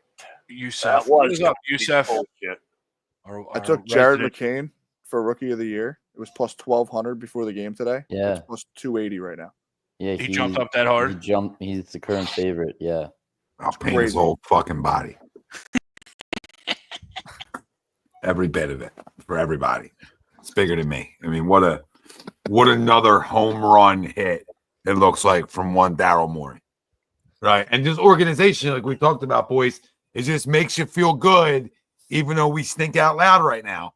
The future doesn't seem as bleak with a Maxey and a McCain.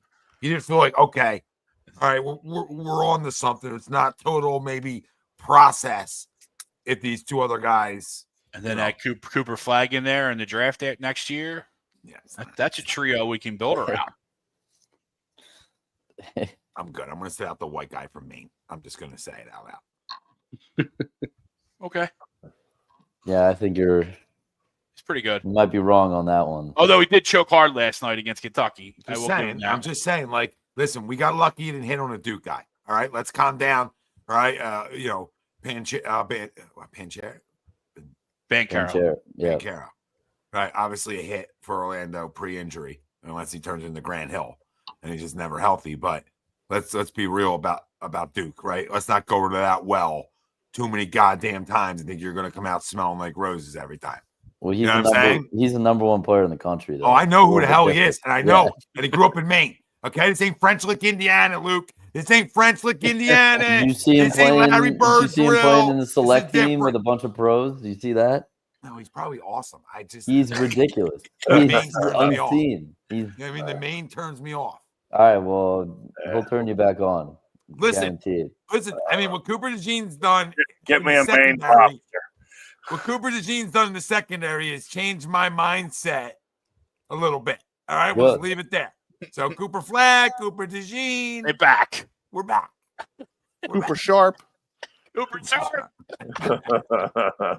As Wilson would say, the Whites could be back in sports a little bit. Like we could be making our comeback a little slowly. Like Rome wasn't built in a day, guys. All right, so we got PMC, we got Gene, right? We got Cooper Flag. Hey, a lot of Coops running around. A lot of Coops. So if you have a name, Cooper Cup, I like that in the comment. Cooper Cup, that's a good one.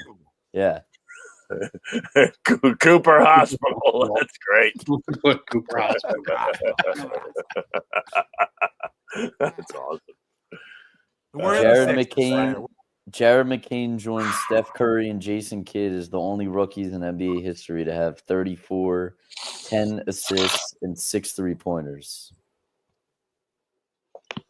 I've never seen somebody with 2 completely different personalities on and off the court. Dog. You know, a lot of guys show who they are on the court and like they don't mind, showing a little character. He is a different person. Like he is a dog on the court and he's a little TikToker off the court. I've never seen anything like it. I mean, I just want to see where these people are at from this summer. Where are they at in the comments? Where are they at? That's all we heard all summer. Is how we had a whole show about it. Yeah. Like again, This could be wrong, but in that moment, yes, I would have picked on Connect. And, even now it seems like to be the wrong decision. But even knowing that and even believing that doesn't say anything about the player that they brought in. Like, where are these people at? They're hiding. They're hiding, waiting for them to fail. So then they can come out and be like, see? Yeah. There's a lot of luck involved, too, because let's say we were to come out and just play the way we're supposed to play. Like George doesn't get hurt and Embiid isn't doing the sitting out stuff and we're playing well. Like he might not even get minutes. It took him to get to 2 and 7 to even get minutes. Like Nick Nurse wasn't even going to play him. So like it's he just got like lucky. Maxey. And we got lucky. Same exact thing with Maxey his rookie year. He would have never played. And I think that's a Doc Rivers problem, but we'll save that. Yeah, he's got plenty of problems right now. Yeah. He's got enough to go around for sure. He always has had many problems. If you're under 27, he won't even consider hitting the court.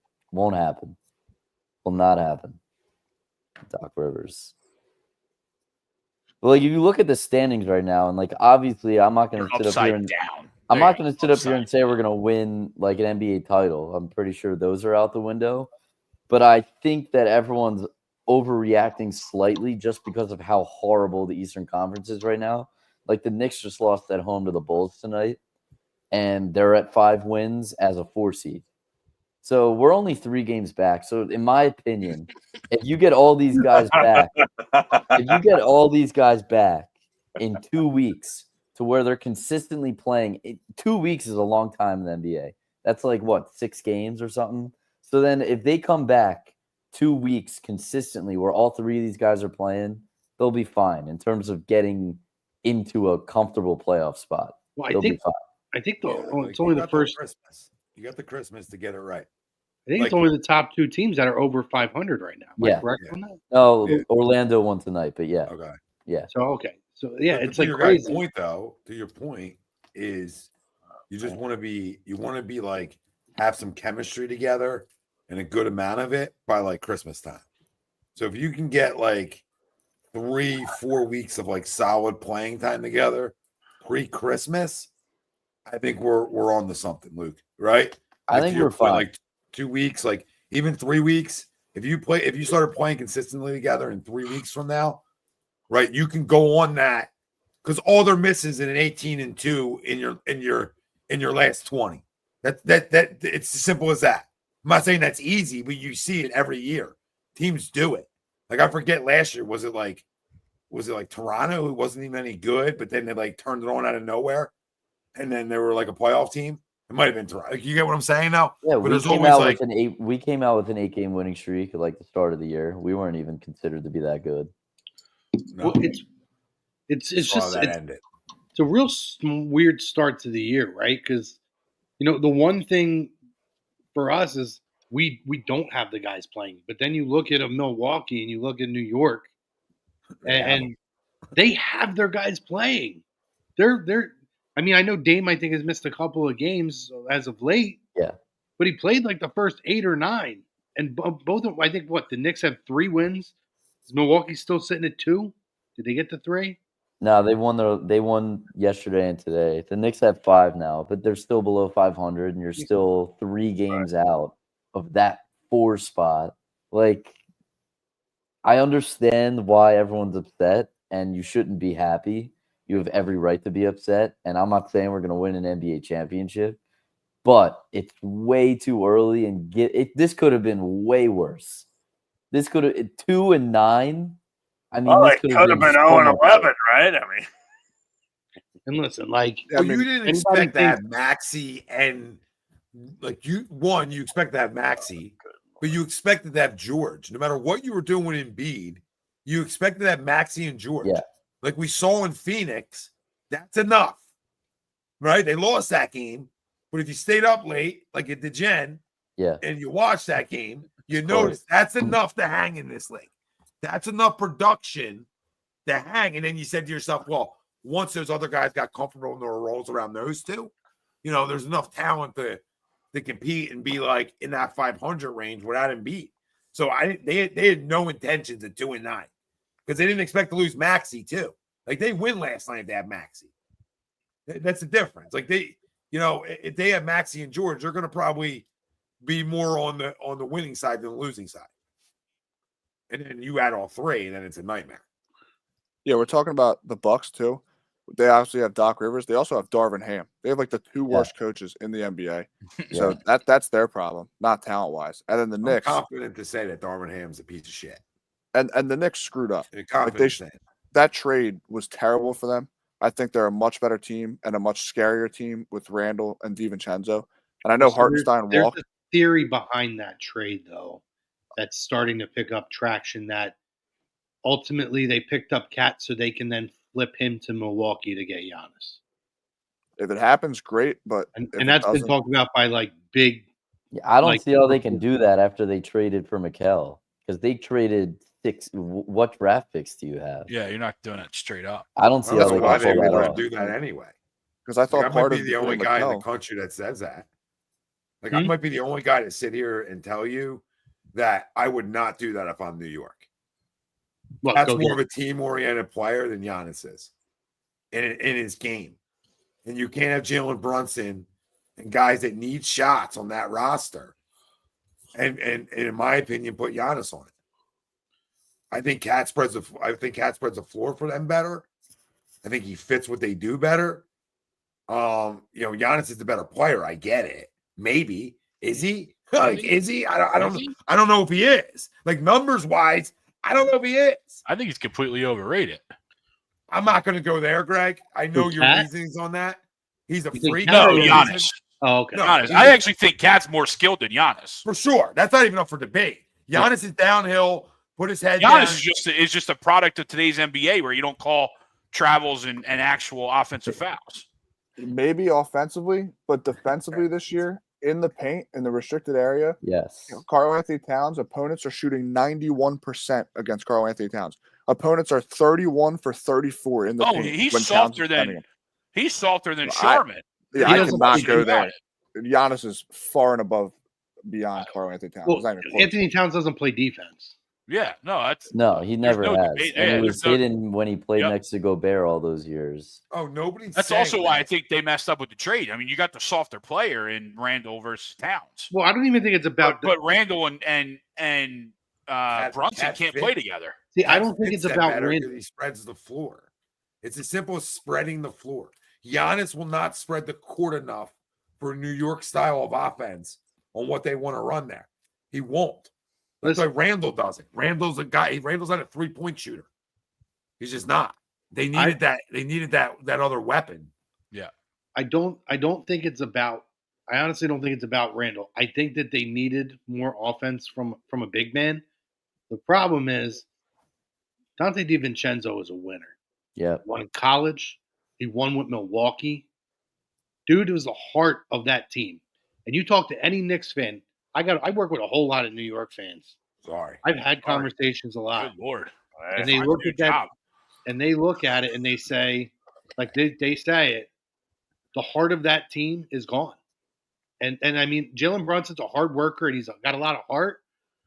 But the heartbeat of that team in that locker room, the guy who came with the toughness every night, the effort guy, but also put the results out there, was Dante DiVincenzo. And I think that team really misses his presence. They do, and it's also because of the depth, right? I mean, you traded 2 guys for 1 guy. I mean, essentially, you traded Randall, you traded DiVincenzo, and you got Towns. So your depth is just slim. Yeah, all you did was make Bridges, right? So if you look at last year, they went out and got Bridges. 3-2. Yeah, but you lost Hartenstein. So, but I get the Bridges thing, but that's also my point. They're not as good simply from what they have backing up the 5 position. That's their weakness. Oh, they don't have anything outside of McBride off the bench at all. Exactly. Their weakness. Their weakness is their depth. But they have no size. No, they have no depth at all. No point blank. Period. And that's what I meant. If you kept when I watched that game last night, to me, I don't know about anyone else, and everyone can overreact about Embiid.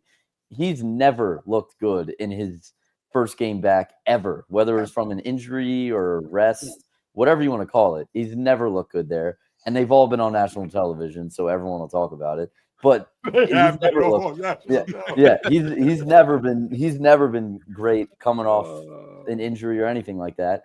I look at that game and I'm saying to myself, you're to tell me Embiid's playing at like 20% of himself, and we're playing without Maxey. McCain's just getting into rhythm and whatever. Paul George is coming back off an injury.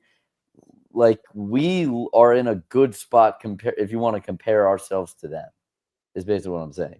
Like, I like where we're at too, by the way. Yeah, he did. We're better. Yeah, I truly believe the Knicks screwed up with the trade.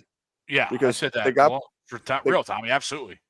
They got Bridges for all these picks, and I thought the whole point of that was to pair these Nova boys up. And you got rid of one of the most offensive firepower Nova boys there is. Like, DiVincenzo arguably is the second best scorer out of those Nova guys. Well, they weren't able to sign a big man, so they felt like they had to make a move.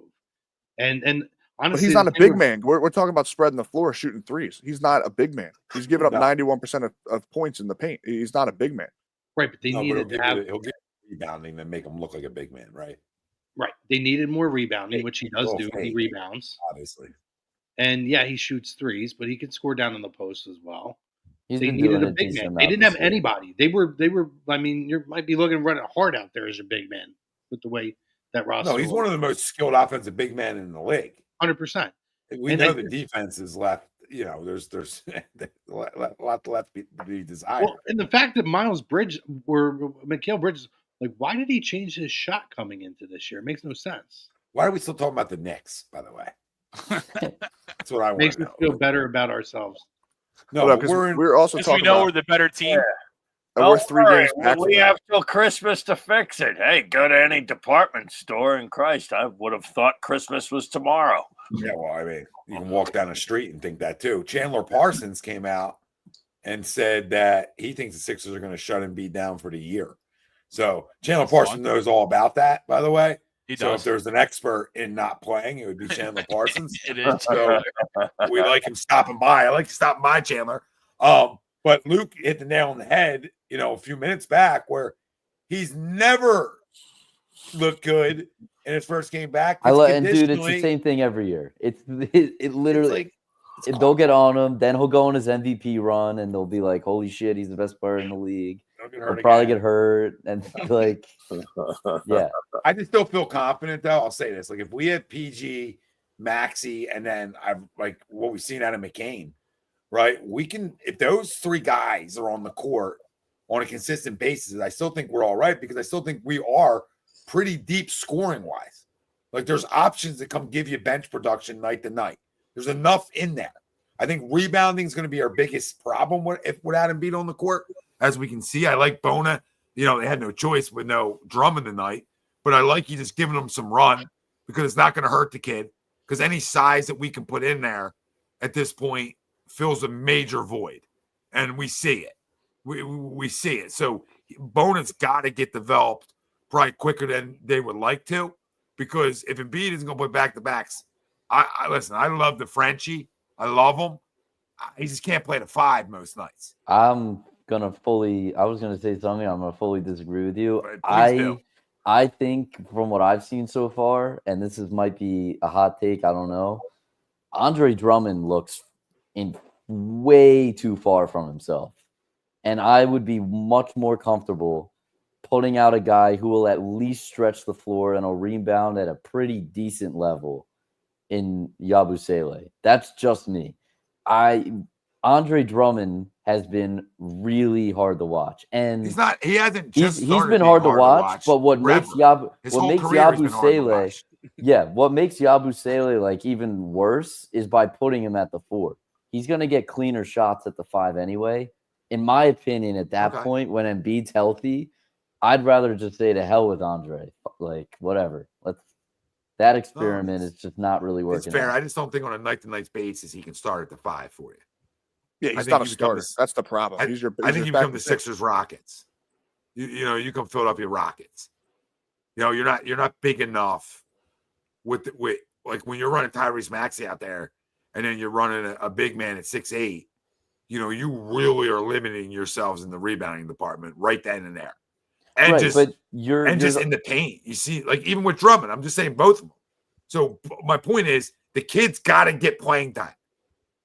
Even if he can't play, you got to get him in over Drummond at times. I've let it be enough of Andre personally. That's my point. We all have because he's not supposed to start, and he started. Bona and Yabusele, you have to play more when Joel's not playing. Is my point. However, they want to start. If they want to start Yabusele and bring Bona in on his minutes off, but you can't just go. My point is, you can't go. The Drummond Yabusele isn't working combo. Is my point. Yeah. I feel like we're getting crushed in the paint. Yeah. We're getting easy buckets against us. And there's got to be some type of rim protection. And Bona might be a dog on a hardwood fucking floor like B-ball Paul. But at the end of the day, I need some rim protection. And he showed today with a lot of fouls, right? At least he can go up and get an elbow. Right? I mean, he might not get ball, but at least he's going up and get an elbow piece. So I just like him playing. Because then you can at least develop him a little bit by that Christmas time where he can get minutes if Drummond wants to freaking loaf around.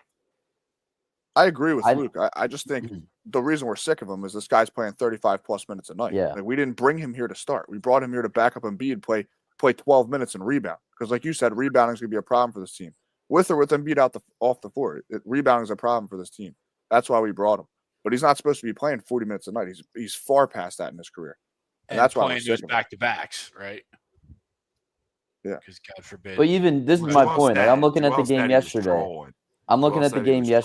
And like Drummond played 18 minutes, and he got 4 rebounds. Well, he was That's sick. why you're on the. Yeah, I'm just in general. Like to me, Yabu's strength is his ability to play the 5 and stretch the floor, and then he can't stretch it enough as a 4, more so than he can as a 5. But I will take that ability to stretch the floor and score more points when Embiid's off the court than trot Andre out there and pretend like we might be able to rim protect and he's not the same rebounder. Like I can't do that. And I definitely can't play Bona and Yabu at the same time. That's completely out of the question. We're the 29th team in rebounding in basketball. We're the 30th in blocks. So that's because Kyle Lowry still plays 20 minutes a night also. Take that for what it is, guys. All right. Yeah, so Drummond's not helping you in that category at all. But this is why he played 20 minutes, and then he was sick last night, and then he didn't play today because he was sick. Listen, but I can't have Andre Drummond playing 35 minutes a night. Simple as that. Any team he's ever been on that he's played those type of minutes hasn't been good. So why it's not going to start now again. But is he even your backup center at this point though? Maybe not, but at the end of the day, I don't think he is. No, Yabusele's making a point to play all the time because he's your starting. He can't play the. I don't think he can play the 4. At least what about with Embiid? Maybe with Embiid. But when at the same time as Drummond or Bona, whoever that fill-in 5 is, he cannot. That cannot happen. So if it's not, I like playing him at the 4, Luke, because I'm looking at a different way for 5 seconds, right? You're looking at the stretch in the court, and that's all fair, right? But the guy can score down low. He can score in a mid-range game. But the fact of the matter is, I want to go with some giraffes for a minute. Like, I want to be able to pound the boards versus you for a little bit, because then if I do want to go small, right, at times I can, right? Because it will sort of even itself out in that way, right? But at some point, I got to go with giraffes and try to out-rebound you, or go with guys like Yabusele and Embiid together, where I know I'm going to get the boxing out by Yabusele. He's going to do the little things where Embiid won't do that stuff sometimes, as we've seen. So you need a guy that's going to get after and around them. Like Caleb Martin goes for rebounds, obviously, right? You look at guys that go after rebounds on this team, right, that want to go up into the trees. Yabusele has no problem doing it. So the more, even Lowry, I mean, he's a million years old, but at least he'll attempt it. But you need guys that are willing to box out and do the little things around Joel Embiid too. I'm with you, but I'm drawing the line at him being on the court at the same time with Embiid. I don't think he can be on the court at the same time as Drummond. I don't think he can be on the court at the same time as Bona, because you would be that bad offensively that it wouldn't be worth it. But with Embiid, it's definitely something to consider. Yeah, you can't draw a line with Embiid. You can draw a line with Bona or Drummond, but you can't draw a line with Embiid, because that's where he can be more productive. Because right. That we're saying the same thing. Yeah. I agree with that. I think he's your starting four. I think he's your starting four. Flu game. Flu game. My fault. No, you're good. You're good. We're on the same page. I don't disagree with you. He can't play with Drummond and he can't play with Bona. I completely agree with that, for sure. I just think at some point I want to out-rebound your ass. And then I got no problem going with some small stuff, right? Where if you want to get cute and, everybody runs different stuff out there. You guys say enough. I gotta shout this out. My boy Reggie Jackson, 27 minutes, 13 points, 4 rebounds, 4 assists. He was 5 of 7 from the field. Kyle Lowry, 17 minutes, 0 points, 0 for 6 from the field. Reggie Jackson brings you more. I mean, I don't not even even think close. debate. We gotta just stop playing this guy. I love him to death. He had a hell of a career. It's time to hang him up, kid. It's hustling. That's a guy that doesn't do enough. I engage in the postseason. That's a guy I give like 8 minutes a night to during the regular season. I keep him active. You play him 10 minutes a night. You get what I'm saying, guys? You give him a little 8 to 10 minutes a night. And I like him with the big three. And people forget though that DiVincenzo 3, when we blew like the 7-point game we had with like under a minute, that Kyle Lowry lost us that game. He missed a free throw and then he turned the ball over and didn't call timeout. And inbounded the ball to nobody, triple team. He's the vet on the floor. That's why you're playing him in these playoff situations. He should know, hey, let's call timeout. I'm about to get a 5-second violation. I'm throwing it into no man's land. I mean, he lost us that game. I just think his time's done. He's had a hell of a career. Go coach up the kids in practice and sit down and watch with the rest of us, because it's getting brutal. Yeah, why would I bring a Reggie Jackson in then? Like a guy that is the ability to score, has a solid backup point guard career. Yep. You know what I mean? Like, why would I bring that in who's younger and more active? And I'm not crowning Reggie Jackson by any stretch. I'm just saying it's an upgrade offensively without a question. I mean, I like Reggie, and he should be playing in these kinds of games where you're getting your buckets from. But he is probably the worst facilitating ball handler I've ever seen in my life. There were like 4 different times today where McCain is screaming in his face for the ball wide open. He's just dribbling through his legs.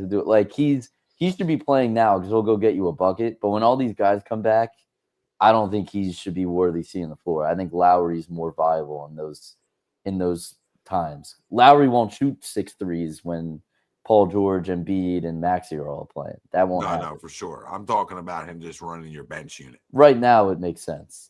No, even with those guys, I'm saying I feel like he should come out and be part of your bench unit.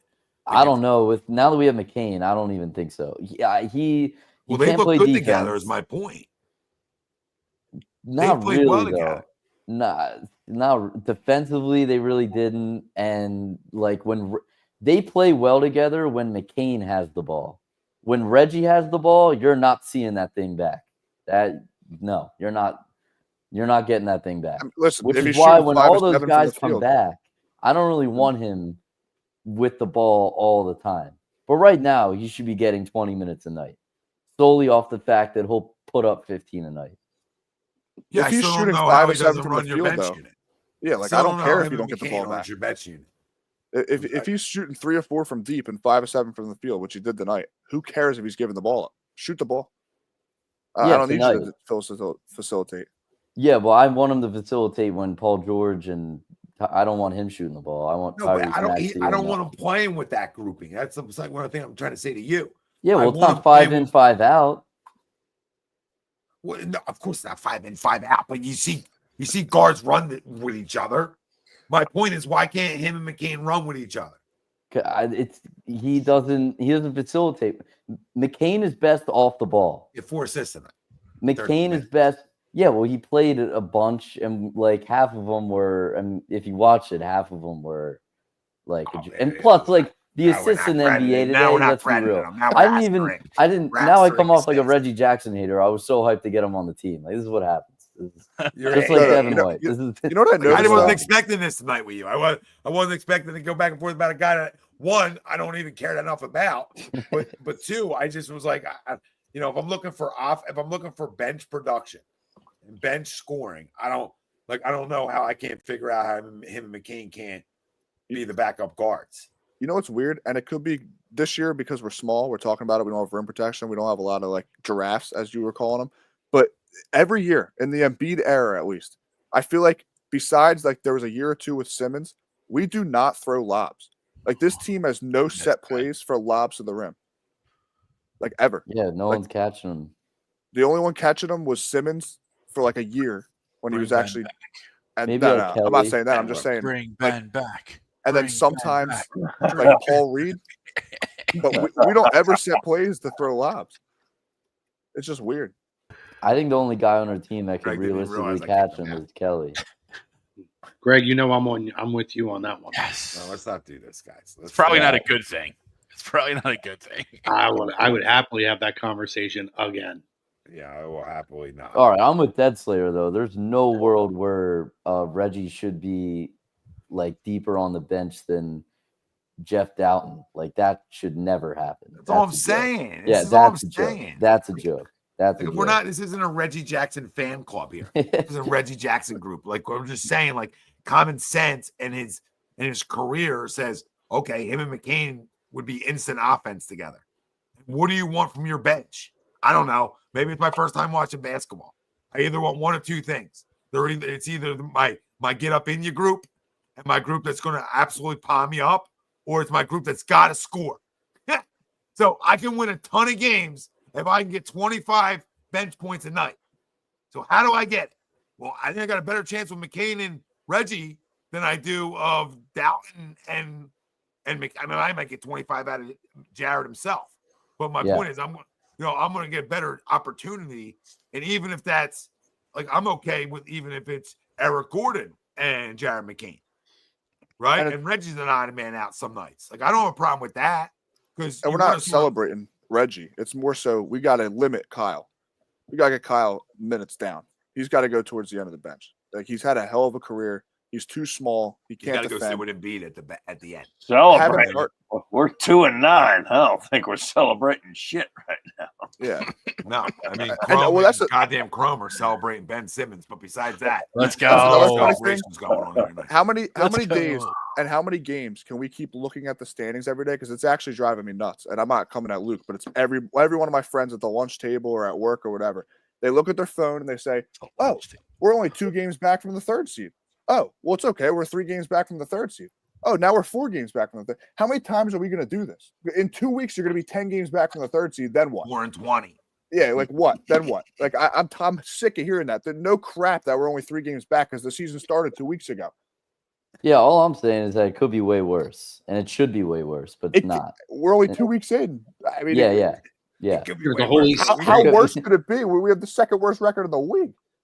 Yeah, but I'm just saying 2-9 normally, like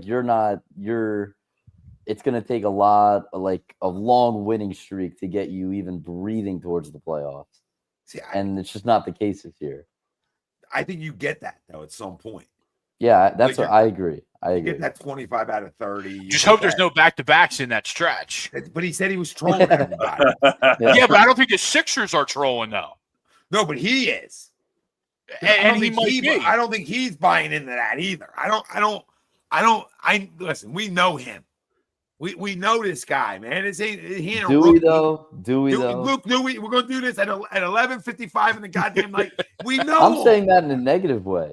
I don't know if I know this guy. I agree with Luke. I agree. Hold the hell on. I would have traded him in the summer, but you know he wants to play. Can we agree there? I want to say you're right. And before this year, I was with you, but I don't know. No, he doesn't want to play. We're doing. Did you hear what Shaq said about him? Did everyone hear the comment Shaq said? I could give two shits at this point what Shaq said about him. I don't need to hear from somebody else. I've watched him for a decade. I would have traded him in the summer. So I don't. Well, he also has no room to talk. He didn't even pick up a basketball until training camp anyway, and he was lucky to play with Kobe Bryant and whatever, so he can get his rings. He was a great player. I'm not taking anything away from him. Let Charles talk. Charles won. He wouldn't have won all those championships if he was by himself. I'm just saying, he didn't talk about his game. He talked about his attitude. And I think there's a lot there. He's not wrong. Yeah, I mean, what business do you have trolling? What business do you have trolling your fans that you're not going to play back-to-backs? With the whole history, and you talk about championships every single day in press conferences. Like, what business do you have trolling these people? Like, you're turning into unlikable. Like, I'm not playing back-to-backs. I'm just kidding. Like, are you kidding? Because you haven't. Well, he didn't say I'm not. He said, I don't. It sounds like they don't want me to. And he's not. But he didn't tonight. What's he supposed to go in front of the camera and say, like, yeah, I don't want to play back-to-backs. I don't want to. Of course he's going to say, I really want to play. I really want to play. What else? He has nothing else to say. Like, he didn't say that either. Like that. That's what I'm coming from. If he wanted to play, he can be. If he really wanted to play, he'd start that narrative himself and be like, "We are 2-9. I want to play. What the hell is going on?" It's a players' league. If he wants to play, he'll play. After the game yesterday, hey, are you playing back-to-backs? He could have said, "We're 2-8 right now. I want to play." He didn't say that. He said, "Oh, like I'm a troll." Like, we don't know. That's what I'm saying. Who the hell knows? I'm not going to go off of last night and tonight, guys. You know what I mean? Like, talk to me in a month and a half from now, if he plays in a back-to-back. That's the least of my concerns is the 15 back-to-back in the course of a year. It's just it doesn't move the needle enough for me to be that upset by it. Like, if there's 40 back-to-backs, guys, I'm right with you. I'm right freaking with you. We've had this conversation. Like, let's not. The dude's played every opportunity he's been able to play and literally play. Like, let's keep that 100. Like, throughout all the bad things, throughout all the bad things he's done and the annoying things and the trolls at times. And like Mike said, maybe getting to become a little unlikable with certain things. I get it all. I'm right there with you guys. But he's always wanted to play. And maybe in regular seasons, maybe organizationally, he's listened to them and opted out of some back-to-backs at times. And there's different things like that that's extremely annoying as a fan base. But I'll never question when the lights turn on if he wants to be out there or not. His ego's too big not to want to be out there. So yeah, I'm not mad at the fact that he didn't play, more so than I'm mad at the fact that he's saying, "Oh, I'm a troll." I mean, we're 2-8 now. We're 2-9. Nobody wants to hear that you're a troll, buddy. Congratulations, you're funny. You think you're funny. Like, we're 2-9 and you're not playing basketball. I'm so happy that you're a troll. You're my idol. That's the part that bothers me. It's like, haha, I'm a troll. You know me. I'm just a troll. Okay, well then get on the floor, you troll. Start playing basketball. Yeah. No, I mean there's that's valid for sure. I don't need that. I don't need to hear that today. But I do like the fact that I hope we're not trolling our way to a 60-loss season. We might be. That ain't gonna happen. That ain't gonna happen. You never know with this stuff. Believe it or not, last week. As good of an organization as the Warriors have become, correct me if I'm wrong, they've had a couple 50-plus loss seasons recently, haven't they? Who? The Warriors, even though as good of an organization it's been a few years. Been a few years, but yeah. They sprinkled in a few lottery years, if you know what I mean. It's been a few years. They sprinkled in one for sure. One, yeah. And I think they got somebody else's pick, and that's why they were in it another year. They had somebody's pick for something. I don't remember what it was. Kuminga pick? Yeah, it might have been Kuminga. They had Kuminga and Moody that year, and then they had Wiseman that one year. My point being, this might be one of them years where doesn't come together, and it doesn't necessarily spell doom and gloom for the future. I mean, it just I'll say this year might be just a blip on the radar that they want to throw in the trash and reload next year. And yeah, exactly. Listen, it could be, but it's so early. Like, and let's remember, like Luke said, we started out 8-0 last year. So it's really not how you start. It's how you're playing from Christmas on. So it's hard for me to go there yet. But to your point, it hasn't started off anywhere where you would want it to be. No. With just the add-on and the final nail in the coffin was the injury to Maxey. And you're like, okay, we're doing this. Right. Now you just got to hope that, okay, we got this out of our system. Yeah. I mean, we're like a 7th into the season. Right? Yeah. I mean, Christmas isn't here yet, but shit, it's coming. Well, Luke said it. In 2-3 weeks from now, 2.5 weeks, I need these guys playing together. Yeah. And that gives you enough time. If you can guarantee me that, we will make the playoff. I will stand on that hill. I'm confident enough in that. I think they're on the court. If all 3 of those guys are playing within 2 weeks, to make the playoffs. We're good. That's why it's too good. It's too good. Tell me I'm wrong. We're wrong. Somebody on the panel, somebody in the chat. Slayer fucking feeding my family. You know what I mean? Like with another super chat. But this team is too good. It's too good to miss the playoffs. But that's why people are upset. Like we're talking about, we can't possibly miss the playoffs. We technically could. That's why people are upset. Like this is supposed to be a championship year. You're going all in with George. He's not getting any younger. You're all in with Embiid. You just extended him. I know that you could possibly move him, but you're all in with him. Like we'll win the year when George is 47. Yeah, it's like that's why people are upset. We're talking about PG still has another good 2 years in him, by the way. Yeah, I watching his game. He can get whatever shot he wants for the most part. He's got another good 2 years left in him. Agreed. Of being a high caliber player, in my opinion. I don't know if you guys I think obviously not playing back to backs. I think that's what they banked on. I think they banked on the first 2 or 3 years of that contract. The last year is what it is. Then he's an expiring deal. You can move on from it. Yeah, I'm just saying that's why people are upset. This is supposed to be a championship roster, and now we're talking about, we're good enough to make the playoffs. I mean, no shit. We're supposed to be good enough to make the playoffs. I'm over here talking about the lottery. This whole conversation is embodying what it is to be a Philadelphia sports fan. It's all over the place. Just Sixers. Oh, we got Don saying I want Cooper Flag here in Philly. Oh, the only thing I want from Maine is a lobster. Gentlemen, I got to go. Yeah, me too. Yeah, we'll be following in a second. Yeah, boys, have a great night. See you, boys. You too, boys. Go Birds. Go Birds! Let's go! Oh, boy. He says, oh, boy. Have a lager for me, Greg. Oh, plenty of them. Yeah. He will. Drink a 12-pack for me. Make it a full case. Good night, boys. I thought you were going. Good night. He's the best. He is the best. He's friggin' nuts. Yo, let's talk about Noah got the scores right back-to-back weeks. He said last week 6 points. Dallas is not going to score a touchdown. This is exactly what happened. Oh my God. And the week before, same thing. Chrome missed the overall score by 1. I missed it by 1. I had 33. 33-6. Wow. That's pretty impressive. Told you show was better. Try telling people. But it's a better overall Wednesdays. Credit to a lot of key additions. He pumps that out, then he leaves. Oh boy. Keys, what up, brother? Yeah, Keys. I want no part of that guy. I'm sorry. He might be the next coming of like the white LeBron. I don't know. And I haven't seen him play. So like I saw him play last night. That was it. No, I saw him play last night. I'm a name recognition guy. You know what I mean? And I'm a location guy. I'm a pedigree guy. I'm a lot of things before I even watch it. Right. And I'm wrong for that, Luke. You know what I mean? I take full responsibility. My first time watching was last night. I think I watched him for 5 minutes and I wasn't like, oh, that's the number 1 pick in the draft. That's a franchise changer. And I could be 1,000% wrong. First perception, not great. Right.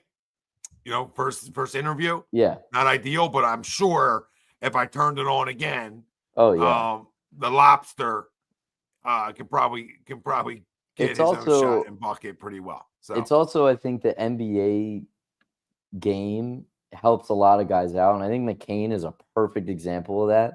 I just think that NBA space and the way that you can operate on an NBA floor because of how much more space there is compared to college and high school, like it just caters to certain guys so much better. I think McCain is a perfect example of that because in college, all he wants to do is move off the ball and find any kind of space for him to jack up a shot, which is way easier to do around NBA players and on an NBA court. And it just fits his game a lot better. And I think Cooper Flagg is another example of that. You play in that select team and you're playing against the Olympic team before they go up to Paris and play in the Olympics. Steve Kerr said he was one of the best players on the entire court. Pros, select team, no matter where you're from, he was one of the best players in the entire court. Like, he is a specimen. He's unseen. Greg, we he getting dominated. We getting What's Bregman? up? Yeah, I was going to say that. How about Bregman and Soto? My only negative on Bregman is years, right? If you're talking 2-3 years, hold on. Can I interrupt you for 5 seconds? Please do. Like, at this fucking point, Greg, we give a shit about the years. I only say that because Miller's right there. I got you. Yep. Right. So if here would be the ideal scenario, you throw, because he's obviously in rumors, you throw Bohm and Rojas to go get Crochet, and then you sign Bregman for 2-3 years, 3 years, $100 million, whatever. Money don't care. And ultimately, you're right, though, Tommy. The years don't matter. But ideally, give me 2-3 years of Bregman in this ballpark. Yes, I'm in. No, the annual is the key. The annual is the key, right? And the key with, to your point, with I'll give all you that 2 annual, extra years. I'll give you 2 extra years to get you your number right, right? But to give my annual cheaper. Like, and this is where I think they can play that game with Soto too. You back end Soto, give him fucking 20 years to really hit your books once Schwarber and Real Muto are off the books. Bobby Bonnet. Like, right? You got 1 more year of Schwarber. You got 2 more years of JT and Castellanos. Right? So that's $100 million coming off the books within the next 2 years, 3 years. Both movable players, too. Well, even if you just let them play it out. Oh, yeah, but I'm saying, like, after a year, if you needed to move on money-wise, yes, you could. Yes, absolutely. 1-year deal, like, easier to move. But yeah, no. Josh, I'm kind of with you, but he's only 30 years old. He just feels like he's too old because he's been in our faces his entire career. And rightfully so with the Astros. Dude's a stud. Now, I need some Latin American. I need some Latin blood. His swing fits perfectly in our ballpark. Yeah, if you just like it did Houston. Just like it did Houston. Yep. And if you just did me Bregman, Greg, like, I'm excited. But again, I need some Latin blood in here. Or I'm with you on the Latin blood, but give me some Japanese cooking too. Go get me that little stud. That 23-year-old flamethrower over there. Yeah, I'll go get me some sushi all day that wants a deal like that for sure. Absolutely. And apparently he can't sign like a mega deal, I heard. Like, I got to look into it more, but like, I think because of his age, he's got to like sign like a minor league deal or something along those lines. Oh my God, this is Greg in the Google. Who knows what this is? No, I just heard it on like, maybe it was just X, right? Maybe I saw it or heard it. Oh my God. Greg at 4 in the morning, seeing ghosts. Oh, 100%. Because you know I don't sleep. I know, you're the best. Listen, I told you guys. Took me as far as it could go. Luke, do you want to hear one thing before you go, Luke? Flu game, Luke. The GOAT. You want to hear one thing? Yeah. Because you were on for this. What I tell you like a month ago about Soto? About Soto? Remember I told you about Soto like a month ago? You might not have been on. I don't know. I don't remember. What'd you say? So there's a reason Kevin Long was still here. If people were looking for scapegoats and try to fire people, there's a reason he was not going to get fired. One, it's not his fault. But two, the relationship with Soto is the game changer here. Yeah. It's the deal breaker in this. All right. And the same short porch in right that he gets at Yankee Stadium. Yeah. So getting your numbers and what these guys look for, right, are way more achievable. But when I tell you that this dude loves Kevin Long, you've heard it talked about in the World Series. Yeah. Right, where it got to that point. So, and now you're starting to see the reports like there are big time players in this now. And they sort of snuck up here because not only that, the relationship with Harper and Turner play a major part too. But when you have a guy that you trust, and like it matters so much to these guys, when you have a guy like Kevin Long that you trust, it's easier. I mean, it's another reason why Harper was able to sell Turner, right? It's just like it's a trickle down. We're going to be Washington. We're going to be the Nationals, the Philadelphia Nationals. Philadelphia Nats. And we won't get a chip. But you give me Soto, I don't even give a shit what you do pitching wise. You understand what I'm about to tell you guys? Yeah, because they're already there. I give a rat's ass because I got arms, right? Yeah. But you go get me those two guys, I'll see you on Broad Street. There isn't a better team in baseball. I'm with you. You need it. See you, Luke. See you, brother. Feel better. Feel better, man. Got you. Flu games. This guy's unbelievable. I'll leave my thing at this. You need competitive ABs in your lineup. Facts. And we don't have any. And we didn't have any. We didn't have any. Bregman gives you competitive ABs. Okay. There ain't a guy in baseball that gives you more competitive at bats on a nightly basis over 162 than Juan Soto. And I didn't know if I believed that a year or two ago, guys. I don't know if I believe that. I think there's some immaturity. Guys grow, right? When you watch a guy compete, like every pitch matters. Yep. Every take matters. And he shows it obviously by his actions, right? But he's invested into it. Yeah. And you need to find a guy that can have a 10-pitch AB. Like there isn't a guy in this lineup that has showed the ability, besides maybe Stott, like at times, right? You get where I'm going? Yeah, but to your point, he took a step back. He did this year. Keezy, thank you, brother. Appreciate it. Best. Sign Soto, make him some Tostones, bring in Bregman, bring in the Japanese player. I don't care.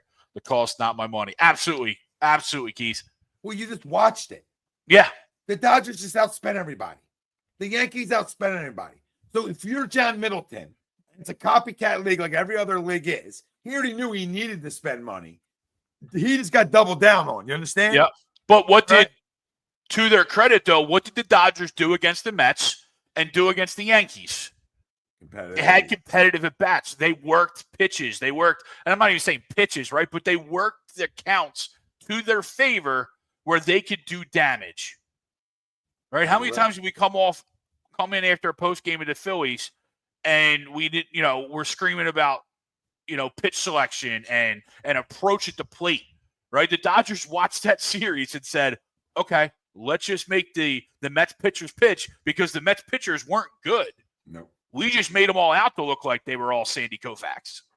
How are you? I think the more high-level guys you bring in, the less pressure each guy's under. 100%. So you watch the Dodgers, you watch the Yankees, you watch teams that spend a ton more than us, per se. Especially the Dodgers, right? They definitely have spent more than us. Or I'm wrong about that. I don't know, but Dodgers and Yankees were 1-2, I think. Yeah. So where were we? Top 5, probably 4. All right. So where do we end up? Now. Where do we end up? Right? Right. Yeah. It's like shit. It's right in front of our faces. Like we ended up right where the money was. Right? No, actually, so the Dodgers were behind us. So when we were 4. I was right there. Dodgers were 5. Mets, Yankees, Houston, Phillies, Dodgers, Braves, Cubs, Rangers, Toronto, San Fran is top 10. Skewed. It's obviously that's obviously skewed. Because it's skewed because Shohei is deferred for 800 years. Yeah. It's back-ended. So his contract is only like your eyes. They're ahead of the Mets too, because the Mets obviously they're paying guys that aren't even there. Yeah. Right, guys. So that's it's skewed, but to the point is you sort of end up where the money is. Now, if you go sign Soto, the same deal that Shohei got, and you back end it the same way, then you're in the same conversation. What's he, 26? Yeah, maybe 25. 25? We really want to ask me what his age is? Yeah. What's your guys' thoughts on the first of all, the bullpen didn't really help us this year. They were good in the regular season. In the postseason, they crapped the bed. The bullpen, I think we need an arm or two there. But also, I want to know your two opinions on Kyle Schwarber being the leadoff. Do you guys die on that hill and it's not even a conversation for you? Or are we ready to experiment? Real quick, that conversation's been two ways for me. When we signed Trey Turner, it was get him out of the leadoff spot. You win a lot of games with him coming into this year. I was like, listen, just leave it. It's whatever. I'm not going to fight City Hall on it. They win that way, or they have. They've won a lot of games that way. I would more die on the hill that you need to have a different leadoff guy at this point. At this point, I think it needs to be Trey Turner. That's what you went out and signed him got him to do. Put a guy back into where he hits the best at. And if Schwarber takes a dive because of that, then he takes a dive because of it. But I'd rather get 30 home runs out of a power position than 42 out of the leadoff. Just me. I totally agree. And I feel like you get hated on for having that opinion. It's like everyone thinks that you're insane. And it's like, well, he won a lot of games with him in the leadoff spot. And I'm like, well, how about we just have a great roster? I mean, you're supposed to win a lot of games. I mean, if we tested this out with a whole season, especially with Turner not hitting as many home runs this year as he usually does, and he can swipe bags. Like, I just think it's important to, mix it up a little bit. I think Schwarber being at the leadoff and it being so arrogant that he has to be your leadoff, I just think it's nonsense.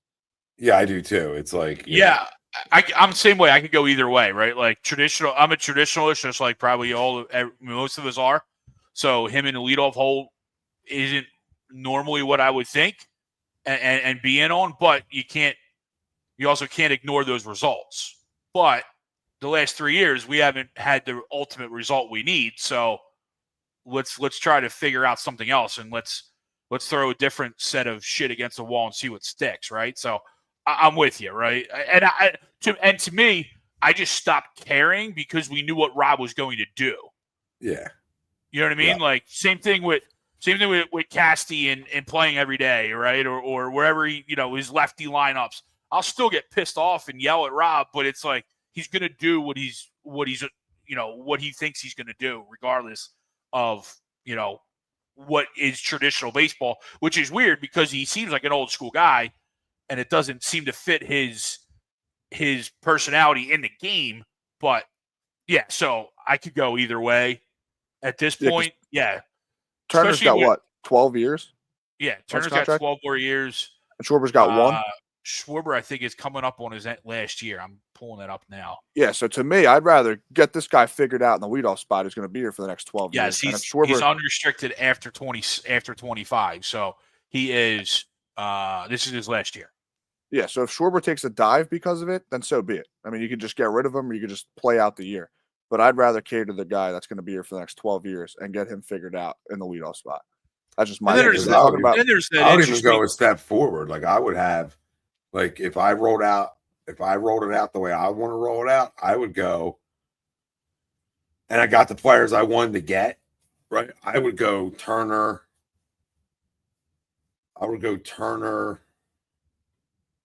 Soto, yeah, Harper, or Bregman, Harper, Bregman. Yeah. Right. If I want to switch it up and go that way, right? So I'll probably go Bregman, Harper. And then you're talking about like, okay, maybe you go Kyle in the 5 hole then? Yeah, then maybe you go Kyle in the 5. And then you're talking like JT, Nick. I mean, look how extended you are. Right. And then you're that's talking the tricky part. With Turner being a leadoff is because of the righty lefty thing, like the lefty righty. They like to have lefty righty, lefty righty, lefty righty. So Harper almost has to be your 3 hole. I've always been a believer. I'm just old school. Your best hitter has to hit the 3 hole because you want him to get a lot of at-bats. Him in the 4 hole, he's not batting in the first inning guaranteed. As dumb as it sounds. Sure. I just think he has to be the 3 hole. But that's why I'm kind of fighting myself here because I think Turner should be the leadoff. But at the same token, his back-to-back lefties ideal. I mean, when it's Soto and Harper, who gives a shit? You could always go Soto, Turner, Harper. You get really cute. I mean, he can lead off too. It's not like he can't lead off. Soto shuffles. That I don't hate that. You know, you lead off a game with a Soto bomb, but you feel like you have enough production to be able to do it. But and Soto Harper going back to back, you don't worry about lefty with those two. And I don't know if Harper's my best hitter when I get Juan Soto either, Mike. Like I'm just saying I don't know if he's still my best hitter. So Soto's batting in the first inning. You know, I'm still batting Breggs in the first inning. I'm still batting Turner in the first inning. Like I feel like I'm rolling out something good at you.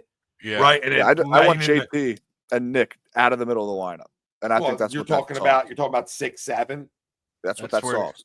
That's where they should be. Right. You talk about Bryson. Bryson's 8, and then whoever. You split them, right? You go Nick, Bryson, JT, and then because it's the same thing. JT's 250 with 15 home runs doesn't kill you in the 8 hole. No, it's actually super productive. That's where his production is huge. Yeah. His numbers look hollow when you're putting him in the 5, 6, 7 hole where you're thinking you're getting prime offensive JT, right? And it just sucks that he hasn't been that offensively the last 2 years. But I also, not to get back to Kyle, I also don't think he's necessarily. Obviously, we signed Soto and Bregman to big money. Yes, he probably is, but he's only 32, or he's going to be 32 at the end of this year. So, depending on what else they do, there's not it's not outside the box to think as a DH they're not going to potentially bring him back for a 2 or 3 year deal competitively, right? Depending on what's going on. I mean, look at New York and Stanton. Like, when you have a guy who can lose a baseball and is that strong. And with the rules, right? There's a DH now, so he doesn't have to play. Yeah, so it's a guy you can play till he's 37, 38 years old because he's always going to be able to hit home runs. And I hope he does stay. I'm just saying the leadoff. He's a great clubhouse guy. He just can't Mike, I'm wanting to 100%. Can't just lead off. That's all we're trying to say. And yes, Tom, and that's where that thought comes into my head is because he's such a good clubhouse guy, do you let him go at 32, 33 when in theory he's still in his prime as a power hitter, right? He's obviously never playing the field anymore, but as a power hitter and as a DH, as a true DH, he's that guy. Mm-hmm. And at worst, right, even if you do re-sign him and shit hits the fan, it's a hell of a bench bat. Yeah, if it turns into that. Yeah, you need a pinch hitter. I think his year this year, outside of the team not performing, was probably better. One of his best years he's had with us. Mm. His average was higher. He didn't feel like he went through that huge slump in the beginning of the year, and I know he did, but it didn't feel like it was. Yeah, it didn't feel like as bad that we were like, let's get rid of Schwarber. Let's get rid of Schwarber like year 2 into the deal, Yeah. All right. On that note, great talk. Do you trade Bohm though? Do you trade Bohm? Absolutely. Well, if I'm gonna get Bregman, yeah. Do you trade him even if you don't get him? No. Yes. No. I think that's you crazy. Don't trade him for an arm? Nope. I think that's crazy unless you're replacing him. Interesting. You're gonna trade your RBI leader last year? You're going to trade arguably your best hitter throughout the whole year? Huh? Yeah. I think there's internal issues there. Well, that's a different conversation. You know what I mean? Like when you asked me that question, I answer that question on the production, on the player. And that's fair. I'm not saying it's going to be easy, right? Because you're right, Tommy. Like, unless you have a guy that you're bringing in to replace those numbers, that is a hard sell for a team that already failed. Yeah. His name's Kyle Schwarber. He's going to just bat 4 and then still have 100 RBIs. Just like Bohm. Twice in the lineup. I mean, you're batting behind Harper and who else? Schwarber and Turner. I mean, you're going to have RBIs. You're going to pop out the right field a handful of times. It's not going to be that difficult. Yeah, he's a pure hitter though. Come on. Yeah, he had a good year.